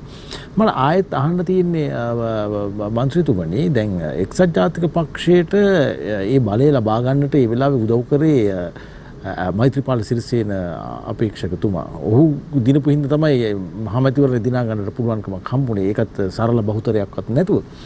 අවසානයේදී මේ ඔක්කොම ටික එකට එකතු වෙලා ඉද්දිත් අතුරු විරසකයක් ඇති වෙනවා. ඒ විරසකයේදී පළවෙනියෙන්ම රනිල් වික්‍රමසිංහ මැතිතුමන්ව අග්‍රාමාත්‍ය ධූරයෙන් ඉවත් කරලා අග්‍රාමාත්‍ය ධූරේ බාර ගන්නට ආරාධනා කරන්නේ වර්තමානයේ ඔබේ නායකයාට. එවැනිම සමාන කතාවක් මේ අරගලයේදී මම එන්න හදන්නේ එතන. මේ අරගලයේදී සිද්ධ වෙනවා. සජිත් ප්‍රේමදාස මහත්මයාට ආරාධනා කරනවා මෛත්‍රීපාල සිරිසේන හිටපු ජනාධිපතිවරයා එන්න ඇවිල්ලා අගමැතිකම බාර ගන්න. අපි ඔයාට උදව් කරන්න ලෑස්ති කියන කාර්යය. අද දිනේදී ඔබේ කියවීම මොකද්ද මේ ආරාධනය? මේ මොහොතේ අපි ඇත්තටම මේ ඔය අගමැතිකම් බාර ගන්න නැත්නම් අන්තර්වාර පාලන බාර ගන්න යෑම ඊතරම් සුසු දෙයක් නෙවෙයි. මොකද ඇත්තටම අපිට ජනතා බලයක් එහෙම නැහැ. මම කියන්න කැමති පටන් ගන්නකොටම ඔය රනිල් වික්‍රමසිංහ මහත්තයා සහ එක්සත් ජාතික පක්ෂය ලබා දුන්නු සහයෝගය නිසා තමයි මෛත්‍රීපාල සිරිසේන මහතා ජනාධිපති වුණේ. නැත්නම් ඔහු නිසා එක්සත් ජාතික පක්ෂය දිනුවා නෙවෙයි. එක්සත් ජාතික පක්ෂය නිසා ඔහු දිනුවා. ඇත්තටම විය යුත්තේ එතනයි. නැත්නම් සජාතික පක්ෂය නොතිබුණා නම් වෙන බලයකින් ඔහුට ජනාධිපති වෙන්න හැකියාවක් තිබුණේ නැහැ. ඉතින් එක්සත් ජාතික පක්ෂයේ මුල් වෙලා ප්‍රධාන දේශපාලන පක්ෂය හැටියට මෛත්‍රීපාල සිරිසේන පිළිගැනීම සහ ඔහු ජනාධිපති කරවීමේ සටන එක්සත් ජාතික පක්ෂය බාර ගැනීම හරහා තමයි අනිත් කණ්ඩායම ගොඩ වුණේ. නැත්තම් දිනන්න නැහැ කියලා සැකයක් තිබුණා නම් ඒ බහුතරය එතන එකතු වෙන්නේ නැහැ. ඒක එකක්. දෙක තමයි රනිල් වික්‍රමසිංහ මහතාගේ සහ මෛත්‍රීපාල සිරිසේන මහතා අතර පරිපාලනමය කටයුතු වලදී යම් විරක්ෂාවයක් තිබුණා කියලා මම දන්නවා. මොකද හේතුව ඒ දෙදෙනා අන්ත දෙකක් ගැන කල්පනා කරන දෙන්නේ. රනිල් වික්‍රමසිංහ මහත්තයා හිතන හැටියට නෙවෙයි මෛත්‍රීපාල සිරිසේන මහත්තයා හිතන්නේ. ඒක ප්‍රායෝගිකව මම දන්නවා. එතකොට ඒ නිසා ඔවුන්ගේ මත ගැටුම් මත වුණා. ඔවුන් ගන්න තීරණ ගැන ඔවුන් දේශපාලන වශයෙන් උත් අදහස් දෙකක්. එතකොට ඔවුන් පෙනී සිටපු කඳවුරු දෙක අදහස් දෙකක්. මම හිතන්නේ වරද්දගත්ත ප්‍රධානම කාරණේ තමයි මෛත්‍රීපාල සිරිසේන මහතා නිර්පාක්ෂික අපේක්ෂකයෙක් හැටියට ඇවිල්ලා ඔව් ශ්‍රී ලංකා නිදහස් පක්ෂයේ සභාපති ධූරයේ බාර ගැනීම තමයි කරපු ලොකුම වැරද්ද. මම දන්න හැටියට නම් ඒ වැරද්ද සිද්ධ වුණේ රනිල් වික්‍රමසිංහ මහත්තයාම තමයි මඟ පෙන්වලා තියෙන්නේ. ඇයි? ගිහලා ශ්‍රී ලංකා නිදහස් පක්ෂයේ බාර ගන්න කියලා. ඒ බාර ගැනීම සිදු නොවි ඔහු නිර්පාක්ෂික ජනාධිපතිවරයෙක් හැටියටම දිගටම හිටියානම් මෛත්‍රීපාල සිරිසේන මහතා අතින් ඔවැනි වැරද්දක් වෙන්නේ නැහැ. ඒ කියන්නේ ඔය දින 52 කාලේ වුණා වගේ රනිල් වික්‍රමසිංහ මහත්තයා වයින් කළා ආයි මහින්ද රාජපක්ෂ මහත්තයාව අගමැති කරලා ඒ වගේ වැරදි තීන්දුවකට යන්නේ නැහැ. කොහොම හරි ඒ සිද්ධිය වුණා. දැන් අද අපි කියන්නේ අපිට ජනවරමක් හරියට නැතුව මේක බාර ගන්න එපා කියලා. අපි ජනවරමකින්ම බාර ගමු. ඒකල් කවුරු හරි ආණ්ඩු කරන කෙනෙක් ඉන්නවා නම් අපි අපේ න්‍යාය පත්‍රයක් දෙනවා. පොදුවේ වැඩ කරනවා නම් අපි ඒ සියල්ල සඳහා සහයෝගය ලබා දෙනවා. එකක් අපි කියන්නේ මේ 21 වෙනි සංශෝධනය, දෙක රටේ ජාතික වැඩපිළිවෙල මේ අර්බුදයට මුහුණ දෙන්න අපි එකට එකතු වෙලා කොයි විදිහටද වැඩ කරන්න කියන කාරණේ ඒවට අපි සහයෝගය දෙන්න සූදානම්. එහෙම නැත්නම් කකුලෙන් අදිනව නෙවෙයි. හැබැයි අපි කියන්නේ නිශ්චිත කාලසටහනක් තියෙන්න ඕනේ. දැන් දැක්ක ජනතා විමුක්ති පෙරමුණත් ඒ කතාවම කියලා තිබුණා. ඒ නිසා ඒ කාලසටහන අපි එකතු වෙලා හදමු. හදලා නිශ්චිත කාල සීමාවකදී මෙන්න මේ වැඩ ඉවර කරමු. එතකොට මේ රටේ මේ අර්බුදය යම් ආකාරයක වෙනත් ආර්ථිකකට හැරිලා වර්ධනය කරගන්න අපිට පුළුවන්කම ලැබෙයි. එතකොට අපි මැතිවරණයක් තියමු. ජනතාව තෝරලා දෙන ජනවරමකින් තමයි අපි ආණ්ඩු කරන්නේ. මන්ත්‍රීතුමනි දැන් ඊළඟ ප්‍රශ්නයක් බවට පත් වෙනවානේ. දැන් සැලැස්මක් ඇතුව අපි ඉස්සරහට යනවා, රටක් විදිහට ඉස්සරහට යනවා. ගිහිල්ලා මේ තිබෙන වර්තමාන ඛේදජනක තත්ත්වයෙන් අපිට ඉස්සරහට එන්නට උවමනාවක් තිබෙනවා. ඒත් එක්කම ඊට පස්සේ තව අවුරුදු දෙකමාරක් විතර යනකොට අපිට ජනාධිපතිවරණයට යන්න පුළුවන්කමක් තියෙනවා, මහමැතිවරණයට යන්න පුළුවන්කමක් තිබෙනවා. ඔබ ඇතුළු ඔබේ නායකයා ඇතුළු සමගි ජන බලවේගය දැන් සමගි ජන සන්ධානය බවට පත් වෙලා තිබෙනවා. එතකොට දැන් ඔබ කාත් එක්කද මේ සාකච්ඡා කරගෙන යන්නේ මේ තියෙන තත්ත්වයේ වෙනස් වීමක් සිද්ධ වුණොත් හෝ එන මැතිවරණයක ප්‍රතිඵලය අනිත් පැත්තට හැරුණොත් හෝ ඔබ ආණ්ඩු පිහිටවන්නට අවශ්‍ය කරන්නේ එක්සත් ජාතික පක්ෂයත් එක්ක එකතු වෙනවා දාපහු. ඇත්තටම එක්සත් ජාතික පක්ෂය එක්ක අමුතුවෙන් එකතු වෙන්න දෙයක් නැහැ. මම එහෙම කියන්නේ බිම් මට්ටමේ ජනතාව හැම විටම අපි එක්කකට වැඩ කරනවා. එතන ඔය එක්සත් ජාතික පක්ෂයේ මූලස්ථානයේවත් නැත්නම් පක්ෂ නායක රනිල් වික්‍රමසිංහ මහත්තයාවත් නැත්නම් ඒකේ නිලධාරීවත් එක්සත් ජාතික පක්ෂය නෙවෙයි. බිම ඉන්න සමාජිකයෝ එක්සත් ජාතික පක්ෂයේ. ඇත්තටම අපේ බහුතරය එක්සත් ජාතික පාක්ෂිකයන්. ඒක අපි ගියාම බොහොම පැහැදිලිව පේන දෙයක්. ඉතින් ඒ නිසා ගමේ පාක්ෂිකයන් එකට එකතු කරගන්න අපි සියලුම දෙනා එකට වැඩ කරන්න දැන් අපි ක්‍රියාමාර්ග ගනිමින් තිබෙන්නේ. ඒ නිසා අනාගතේ කොහොමත් බිම් මට්ටමේ එකට එකතු වෙයි. මොකද මේ වෙලාවේ එක්සත් ජාතික පක්ෂය කියලා ලේබල් යාලවගෙන වෙනම යන්න බෑ. වෙනම යන්න පුළුවන්කමකුත් නැහැ. එහෙම හයියකුත් නැහැ. ඒ නිසා සමග ජන බලවේගය අපේ සන්ධානයේ සමග තමයි යා යුතුව තිබෙන්නේ. දෙක ඇත්තටම අපි කා සමගද යන්න කියන ප්‍රශ්නේ තියෙන්නේ දැන් අපිත් එක්ක වැඩ කරන පක්ෂ ගණනාවක් තිබෙනවා. දැන් සමගේ පෙරමුණත් එක්ක වැඩ කරන අනිකුත් දේශපාලන පක්ෂ ඒ අයත් එක්ක කොහොමත් වැඩ කරන අනාගතයේ තව කණ්ඩායම හැදෙයි. ඒකයි අපි සමගි ජන සන්ධානය කියලා මොකද පොදු පෙරමුණක් හැටියට හඳුනගන්නේ. මොකද අපිට උවමනයි ඊළඟ මැතිවරණයේදී අපේ අදහස් සුදහස් පොදුවේ හැමදෙනාට පිළිගත හැකි ප්‍රතිපත්ති මේවත් එකට වැඩ කරන්න පුළුවන් කණ්ඩායම එකට එකතු කරන වැඩ කරන්න. ඉතින් අපි ඒකට බොහොම විවෘතයි. අපි අද සඳුදා දින සුරියෙන් කතා බහ කරමින් සිටින්නේ වර්තමානයේ අපි මුහුණ දී තිබෙනා වූ දේශපාලනික කරුණු කාරණා පිළිබඳව විශේෂයෙන්ම රටක් විදිහට ජාතියක් විදිහට අද අපි මුහුණ දී තිබෙනා වූ තත්ත්වයේ පිළිබඳව මේ තත්ත්වෙන් අපි ගොඩ එන්නට අවශ්‍ය කරන්නේ කොහොමද? එහිදී සිවිල් පුරවැසියාගේ කාර්යභාරය ඔහුගේ භූමිකාව කෙබඳු විය යුතුද? ඒ වගේම දේශපාලඥයාගේ රාජ්‍ය පාලකයාගේ භූමිකාව කෙබඳු විය යුතුද කියන කාරණේ සම්බන්ධයෙන් මන්ත්‍රීතුමනි අපි ඉන්නේ අවසාන මිනිත්තු කිහිපේ. මම කැමති මෙහෙම මේ ගෝල් ෆේස් අරගලය නැත්නම් මේ ඇති තිබෙනා වූ අරගලය මධ්‍යස්ථ සිවිල් ජනතාව විසින් අතට අරගෙන ඉදිරියට අරගෙන එන මේ වෙනසට අවශ්‍ය කරන මූලික පසුබිම පිළිබඳව කතා බහ කරනකොට අපි එක් තැනක නැවතී තිබෙනවා. ඒ තමයි දැන් දවස් 21කට ආසන්න කාලයක් ගෝල් ෆේස් එක පුරා ඉන්න මේ අරගලයේ යෙදෙන සාමාන්‍ය ශ්‍රී ලංකේය ජනතාව. හැබැයි මෙතනට දැන් නායකත්වයක් අවශ්‍යයි. අපි දකිනවා මේක මෙතනින් එහාට දැන් කොහොමද යන්නේ කොහාටද යන්නේ කියන මේ දිශානතිය පිළිබඳව ලොකු ප්‍රශ්නයක් තිබෙනවා. ආණ්ඩුව කියනවා අපි යන්නේ නැහැ කියන තැන ඉඳගෙන වෙලාවකට අපි යනවා කියනවා. නමුත් රටේ ජනතාව බලාපොරොත්තු වෙන දේශපාලනික කරුණු කාරණා කෙසේ වෙතත් එදා දිනේදී තමන්ගේ කුස පුරවා ගැනීමට අවශ්‍ය කරන දේවත් කෙමින් ජනතාවගෙන් ඈත් වෙලා යනවා. එහෙනම් මේ අරගලය අපි දැන් කොතෙන්ටද ගෙනියන්නට අවශ්‍යයි? ඇත්තටම අරගලයේ යම් ආකාරයක විසඳුමක් සඳහා යා යුතුව තිබෙනවා. දැන් මේ විසඳුම යා යුතුව තිබෙන්නේ අපේ ව්‍යවස්ථානුකූල තත්ත්වයකින්නේ. ඇත්තටම විධායක ජනාධිපතිවරයා සහ ආණ්ඩුව කෙරෙහි තියෙන දැඩි පීඩනය හමුවේ තමයි මේ අරගලේ ගොඩනගන්නේ. ඇත්තටම මම හිතනවා මිනිස්සු මේ තරම් ලොකු පීඩනයකින් එළියට බහින්නේ නැහැ. ගෑස් ටික හරියට දෙන්න පුළුවන් වුණා නම්, විදුලි බලය දෙන්න පුළුවන් වුණා නම්, ඒත් එක්කම තෙල් ටික පොලිම් නැතුව දෙන්න පුළුවන් වුණා නම්, මේ උද්දමනය යම් ආකාරයේ පාලනය වුණා නම් මිනිස්සු මෙහෙම එළියට බහින්නේ නැහැ. බැරිම තැන තමයි මෙහෙම බහැලා ඇවිල්ලා ඉන්නේ. ඒවට උත්තර ටිකක් හොයන්න ඕනේ. හැබැයි ඒක උත්තර දෙන්න මේ ආණ්ඩුව අසමත් නම් අපි මොකද්ද කළ යුතුව තිබෙන්නේ? ආණ්ඩුව වෙනස් කරන්න තිබෙනවා. ඒකට අපිට ගන්න ක්‍රියාමාර්ග කීපයක් තිබෙනවානේ. එකක් ඔවුන් පෙන්ලා දෙන මූලික කාරණා 4 ඉටු කිරීම වෙනුවෙන් ඒ ඇත්තටම ගෝල්පේස් අරගලයේ දෙන කණ්ඩායමේ මූලික කාරණා 4 පමණක් නෙවෙයි. ඒක රටේම කාරණා 4ක්. මම ඒකයි කිව්වේ ඔය ජනාධිපතිවරයා ඉවත් කිරීම, ආණ්ඩුව වෙනස් කිරීම, ඊළඟට දූෂණයට විරුද්ධව නීති සම්මත කිරීම, ඔබ අහුවා විගණනය ගැන, ඒ කාරණේ ගැන, ඒත් එක්කම රටේ අරංගිය සම්පත් හොරකම් කරලා තියෙනවායි කියලා මේ එක එකනා කියන දේවල් ඒවා ටික ඔක්කොම හපව රටට ගේන්න අන්න ඒ වගේ පියවර ගන්න කියලානේ. එතකොට ඒවා ක්‍රියාත්මක කිරීම සඳහා යම් ආකාරයක ව්‍යවස්ථාමය පියවරකට අවතීර්ණ වෙන්න තිබෙනවා. ඒ නිසා අපිටත් වගකීමක් තිබෙනවා මේ කාරණා සඳහා යම් විදියක දායකත්වයක් ලබා දීම. ඒකේ මූලික ඒක තමයි සමගි ජන බලවේගය දැන් ගත්තේ.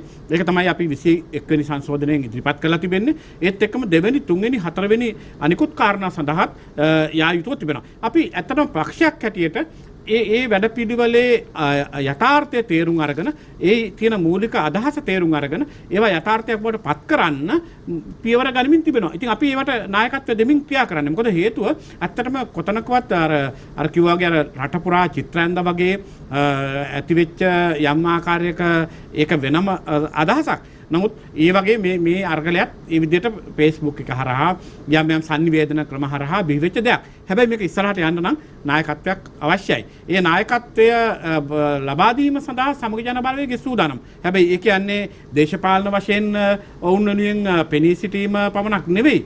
ඔවුන්ගේ අදහස ක්‍රියාවට නැංවීමේ මූලික වාක්‍යෙම ඉෂ්ට කරන්න පුළුවන්නේ සමග ජන බලවේගයට කියන එක පැහැදිලි. මොකද ජන වරමක් ගන්න කණ්ඩායමකට මේක කරන්න පුළුවන්නේ. ඇත්තටම අපි ප්‍රජාතන්ත්‍රවාදී ව්‍යුහයක් තුළනේ ජීවත් වෙන්නේ. එතකොට ප්‍රජාතන්ත්‍රවාදී ව්‍යුහයක් තුළ ඒකාධිපති වැඩවක් නැත්නම් ඒවා පැත්තකට දාලා නීති විරෝධී වැඩවත් කරන්න බෑ. මම ඒකයි කියන්නේ අරගලයේ යෙදෙන අය ඇත්තටම ගෝල්පේස් අරගලයේ යෙදෙන අය නම් සාමකාමී ඒත් එක්කම ඔවුන් බොහොම නිදහස් මතධාරීන් හැටියට ක්‍රියා කරනවා අපි දකිනවා. නමුත් යම් ආකාරයක මේකට කඩාකප්පල් වැඩ අර එහෙම එකතු වුණොත් ඒවා හරි භයානකයි. ඒ නිසා දැන් ඒ අදහස තේරුම් අරගෙන ඒ අදහස ක්‍රියාවට නැංවීම සඳහා අදාළ නායකත්වය ලබා දෙන්න සමගි ජන බලවේගයේ සූදානම්. හරි ඔබ කොයි වගේ පාර්ශවත් එක්කද සාකච්ඡා කරන්නේ මේ පිළිබඳව තීන්දුවක් තීරණයක් ගන්න වගේම අනාගතයේදී බලාපොරොත්තු වෙන සමගි ජන බලවේග ආණ්ඩුව එහි ව්‍යුහය පිළිබඳව කතා කරොත් කොයි වගේ සන්දානගත වීමකටද සූදානම් වෙන්නේ? ඇත්තටම අපි විවෘතයි. ඒ කියන්නේ අපේ කොහෙවත් සීමාවල් දාගෙන නැහැ. එකක් රටේ පුරවැසියන් හැටියට මේක පොදු ප්‍රතිපත්තියක් ගොඩනැගීමට සහ පොදු ජාතික වැඩපිළිවෙලක් ගොඩනැගීමට කැපවෙච්ච දේශපාලන පක්ෂයක්. අපි කාවත් කියන්නේ කොයිම ජනවාර්ගිකකවත් කොටස් කරලා කොන් කරලා මුල්ලකට තල්ලු කරන්නේ ශ්‍රී ලාංකික අනන්‍යතාවය තමයි අපේ මූලිකම තේමාව. දෙක ඇත්තටම වැටිච්ච රට යලි ගොඩ ගන්න අපි ගන්න ඕන උපාය මාර්ගික පියවර කීපයක් තියෙනවා. ඒක කෙටි කාලීන, මධ්‍ය කාලීන, දීර්ඝ කාලීන ගත යුතුව තිබෙනවා. එතකොට දැන් ඇත්තටම මේ සඳහා අපේ තියෙන වැඩ පිළිවෙල තමයි රටේ ආර්ථිකය නම් ගන්න ඕන. දැන් බලන්න මිනිස්සුන්ට වියදම් කරන්න මුදල් නැහැ. අර ක්‍රය ශක්තිය නැහැ කියලා කියන්නේ. ආර්ථික විද්‍යාවෙන් කියනකොට මිලදී ගැනීමේ හැකියාව නැහැ. ඔවුන් ක්‍රය ශක්තිය අතින් වැටිලා. එතකොට මේ සමාජ සාධාරණත්වයේ ඉටු කළ යුතු ඒ පහළ මට්ටමේ ආදායම් නැති පුද්ගලයන් සඳහා ඒ මිලදී ගැනීමේ හැකියාව වර්ධනය කරන්න අපිට යම්කිසි වැඩපිළිවෙලක් ඕනේ. මොකද එහෙම දැන් ඔය සමාජ ආධාර සමාජ වෙනත් ආකාරයෙන් ඔය ක්‍රියාත්මක වන වැඩපිළිවෙලවල් ඒ තරම් ඉලක්කගත වැඩපිළිවෙලක් නෙවෙයි. දැන් බලන්න ඔය දැන් සමුද්‍ර ව්‍යාපාරය වුණා. ඒක දේශපාලන ව්‍යාපාරයක්නේ. ඊට වඩා වෙනස්කමක් වුණා ජනසවි ව්‍යාපාරේ. මම ජනසවි ව්‍යාපාරේ කරන කාලේ හිටපු කෙනෙක්. මම දන්නවා ජනසවි ව්‍යාපාරයේ ප්‍රේමදාස ජනාධිපතිතුමා ගේනකොට එතුමාට ඉලක්කයක් තිබුණා මේ රටේ දිළුඳුකම තුරන් කිරීම කියන ඉලක්කය. ඒ වගේම සමාජ පරිසරයේ ශක්තිමත් කරන ඒ කියන්නේ පවුලක් හැටියට ශක්තිමත් කරන ඉලක්කයක් තිබුණා.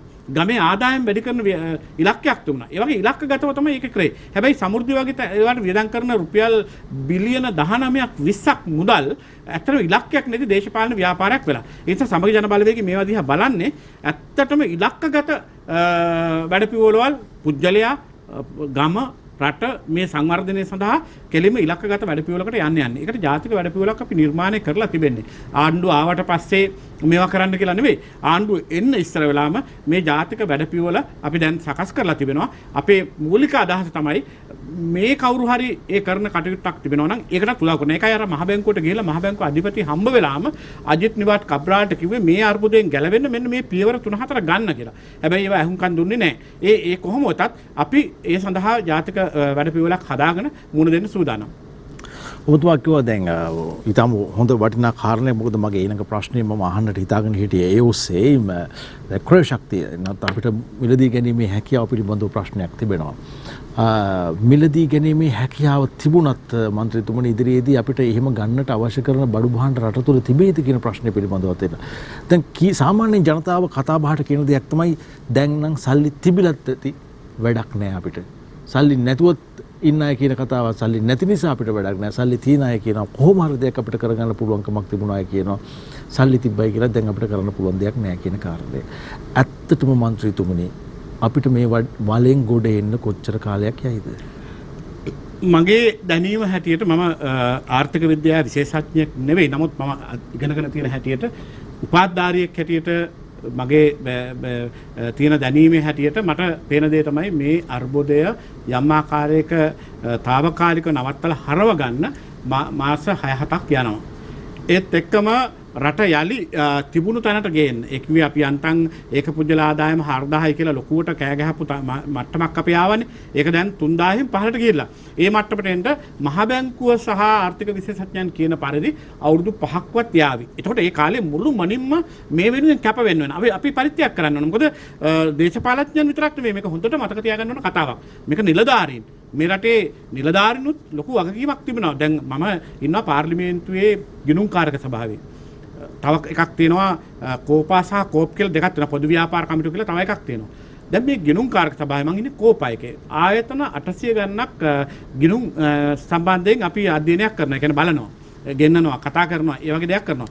මට පෙනිච්ච ලොකුම දේ තමයි මේ රටේ බොහෝ දෙනෙක් දේශපාලඥයන්ට බනිනවා හොරු කියලා. හැබැයි ඒ වගේම ඊට වඩා එහා ගිය හොරකම් සිද්ධ වෙනවා ආයතනවල ඒ වගේම සංස්ථාවල දෙපාර්තමේන්තුවල මේ නිලධාරීන්ගෙන් අතා වෙන වැරදි මහා විශාලයි. ඒක ඇත්තටම පේන්නේ අරවා බලනකොට ඒ වංචාව දූෂණය හොරකම එලිපිටම පේනවා. ඉතින් මම කියන්නේ ඒ නිසා ලොකු කැපවීමක් අපිට ඉදිරි අවුරුදු 4-5ක් කරන්න වෙයි. ආණ්ඩුවක් අපි ගත්තත් ඒ ගන්න ආණ්ඩුව අර පහසුකම් ඒ වරප්‍රසාද නෙවෙයි. ඒ ඔක්කොම පැත්තකින් දැන් මම සජිත් ප්‍රේමදාස මහත්මයා පෙරේදා ඔහු යම් ආකාරයක ප්‍රකාශයක් කළා. ඒ ප්‍රකාශය තමයි ඉදිරි කාල සීමාව තුල අපි ආණ්ඩුව අතට ගත්තාම වරප්‍රසාද භුක්ති විඳින්න නැත්නම් වරප්‍රසාද ඉල්ලන්න නැතුව කැප වෙන්න පුළුවන් කණ්ඩායමක් අපිත් එක්ක එකට වැඩ කරමු කියලා. දැන් එහෙම වැඩ කරන්න කැප වෙන්න බැරි නම් ඒ අය ඇවිල්ලා හරියම්බ කරන්න එනවා නම් මේ රටේ ඉස්සරහට දේශපාලනය කරන්න බැරි වෙයි.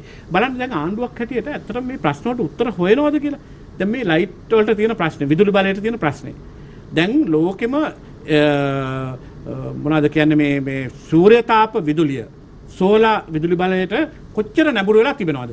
අද ගුවන් යාන හදනවා හිරු එළියෙන් යන්න අත්අදා බලනවා දැන් මේ දවස්වල. ඒතර වාහන දුවනවා හිරු එළියෙන්.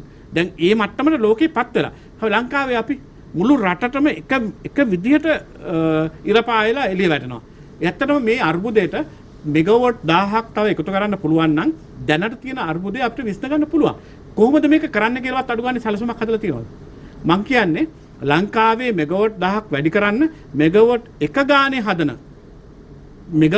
ගානේ හදන ආයෝජකයෝ 1000ක් හොයාගත්තොත් ලංකාව ඇතුලේ ඉන්න ව්‍යාපාරික පන්තිය 1000ක් ගොඩනගලා මෙගාවොට් 1000ක විදුලි බල පද්ධතියක් රජයට 7-5ක් වියදම් කරන්නේ නැතුව අපේ ජාතික විදුලි බල පද්ධතියට එකතු කරන්න පුළුවන්. කොතනද මේක නැවතලා තියෙන්නේ? ඇත්තටම ඒ කරානම් මේ අර්බුදේ නැහැ. ඉතින් ඒ නිසා ඒ නතර වෙලා තිබෙන්නේ සමහර ආයතන වල තියෙන මහා විශාල මාපියාවල්. ඒවා ක්‍රියාත්මක කරන්න ඉඩ දෙන්නේ නැහැ. ඉතින් මේක කඩන්න ඕනේ. මේක කඩලා මිනිස්සු වෙනුවෙන් නම් අපි ඉන්නේ. එහෙනම් මේක කඩාගෙන ගිහිල්ලා රට වෙනුවෙන්, ජාතිය වෙනුවෙන්, මිනිස්සු වෙනුවෙන් ඒ පරිත්‍යාගය කරන්න අපි කැප වෙන්න පුළුවන්කම තිබෙනවා. ඉතින් එහෙම නැතුව ඉස්සරහට මේ අර්බුදයෙන් ගොඩ එන්න බෑ. මේක අපි දැනගන්න ඕනේ.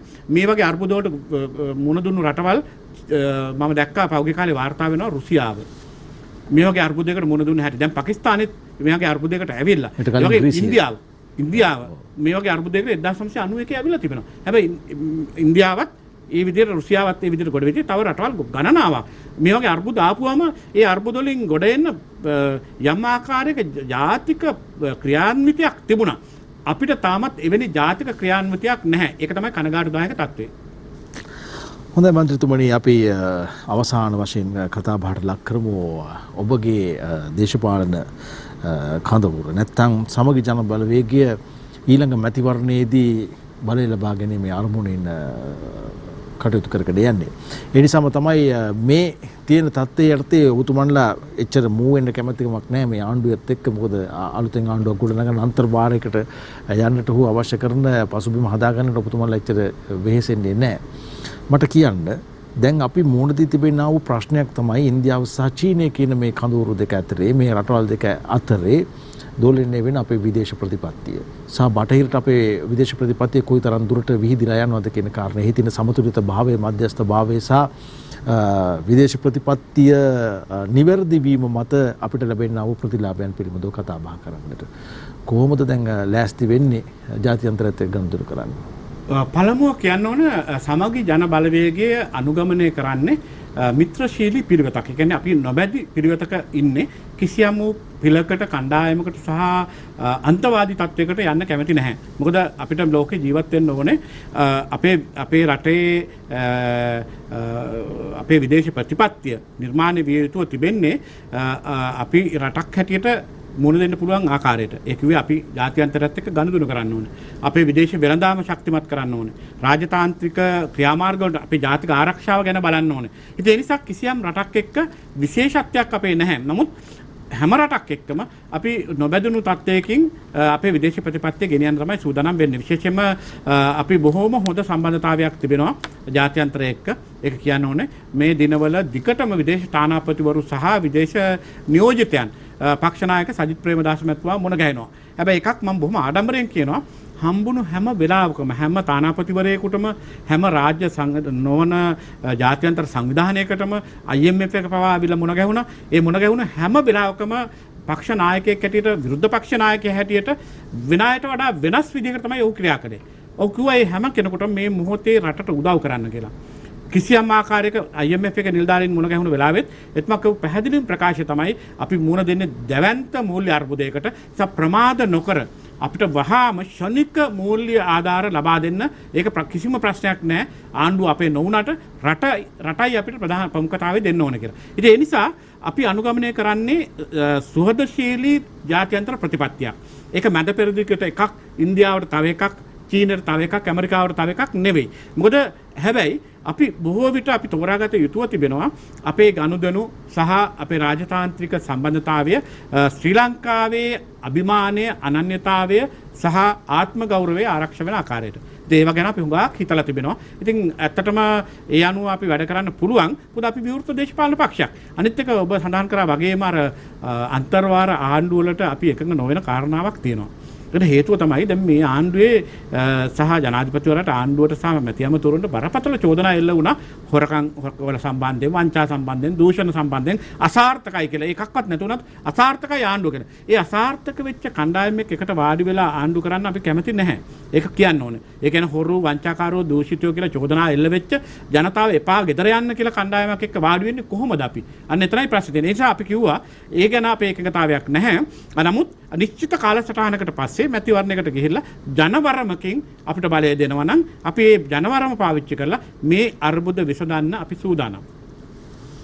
හොඳයි, බෙහෙවින් ස්තුතියි මන්ත්‍රීතුමනි. අද අපි විශේෂ වැඩසටහන් මාලාවක් මේ වර්තමානයේ දේශපාලනික තත්ත්වය මූලික කරගෙන යන දේශපාලනික වැඩසටහන් විශේෂයෙන්ම බදාදා දිනට පමණක් සීමාව තිබූ සුලිය වැඩසටහන සඳුදා දිනේත් අඟහරුවාදා දිනේත් සුපුරුදු විදිහට බදාදා දිනේත් අපි ශ්‍රී ලංකේ දේශපාලනය නියෝජනය කරන්නා වූ දේශපාලන පක්ෂ නායක කාර්කාදීන් සමග සාකච්ඡා කිරීමට වෙන් කර තිබෙනවා විශේෂයෙන් වර්තමාන දේශපාලන තත්ත්වය පිළිබඳව. ඒ අනුව අද අපි කතා බහ කරේ සමගි ජන බලවේගයේ ජාතික සංවිධායක හිටපු අමාත්‍ය පාර්ලිමේන්තු මන්ත්‍රී තිස්ස අත්තනායක මහතා සමගින්. බෙහෙවින්ම ස්තුතියි අපේ ආරාධනය පිළිගෙන මෙහි පැමිණියාට. හෙට දිනේදී කමියුනිස්ට් පක්ෂයේ මහලේකම් ජීවීරසිංහ මහත්මයා සමගින් අපි සුලිය අඟහරුවාදා විශේෂ වැඩසටහනෙන් හමු වීමේ බලාපොරොත්තුවෙන් ඔබගෙන් සමගින් යනවා. ප්‍රාර්ථනා කරනවට සුවදායි රාත්‍රියක්.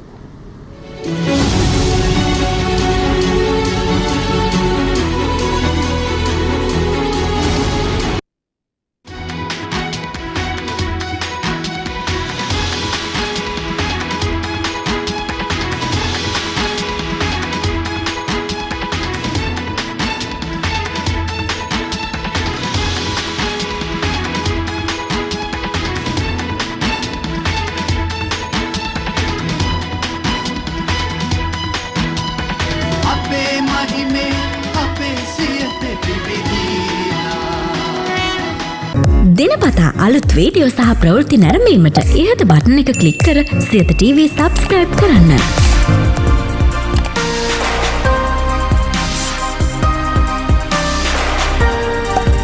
අලුත් වීඩියෝ ගැන මුලින්ම දැනගන්න මෙම සීනුව ක්ලික් කරන්න.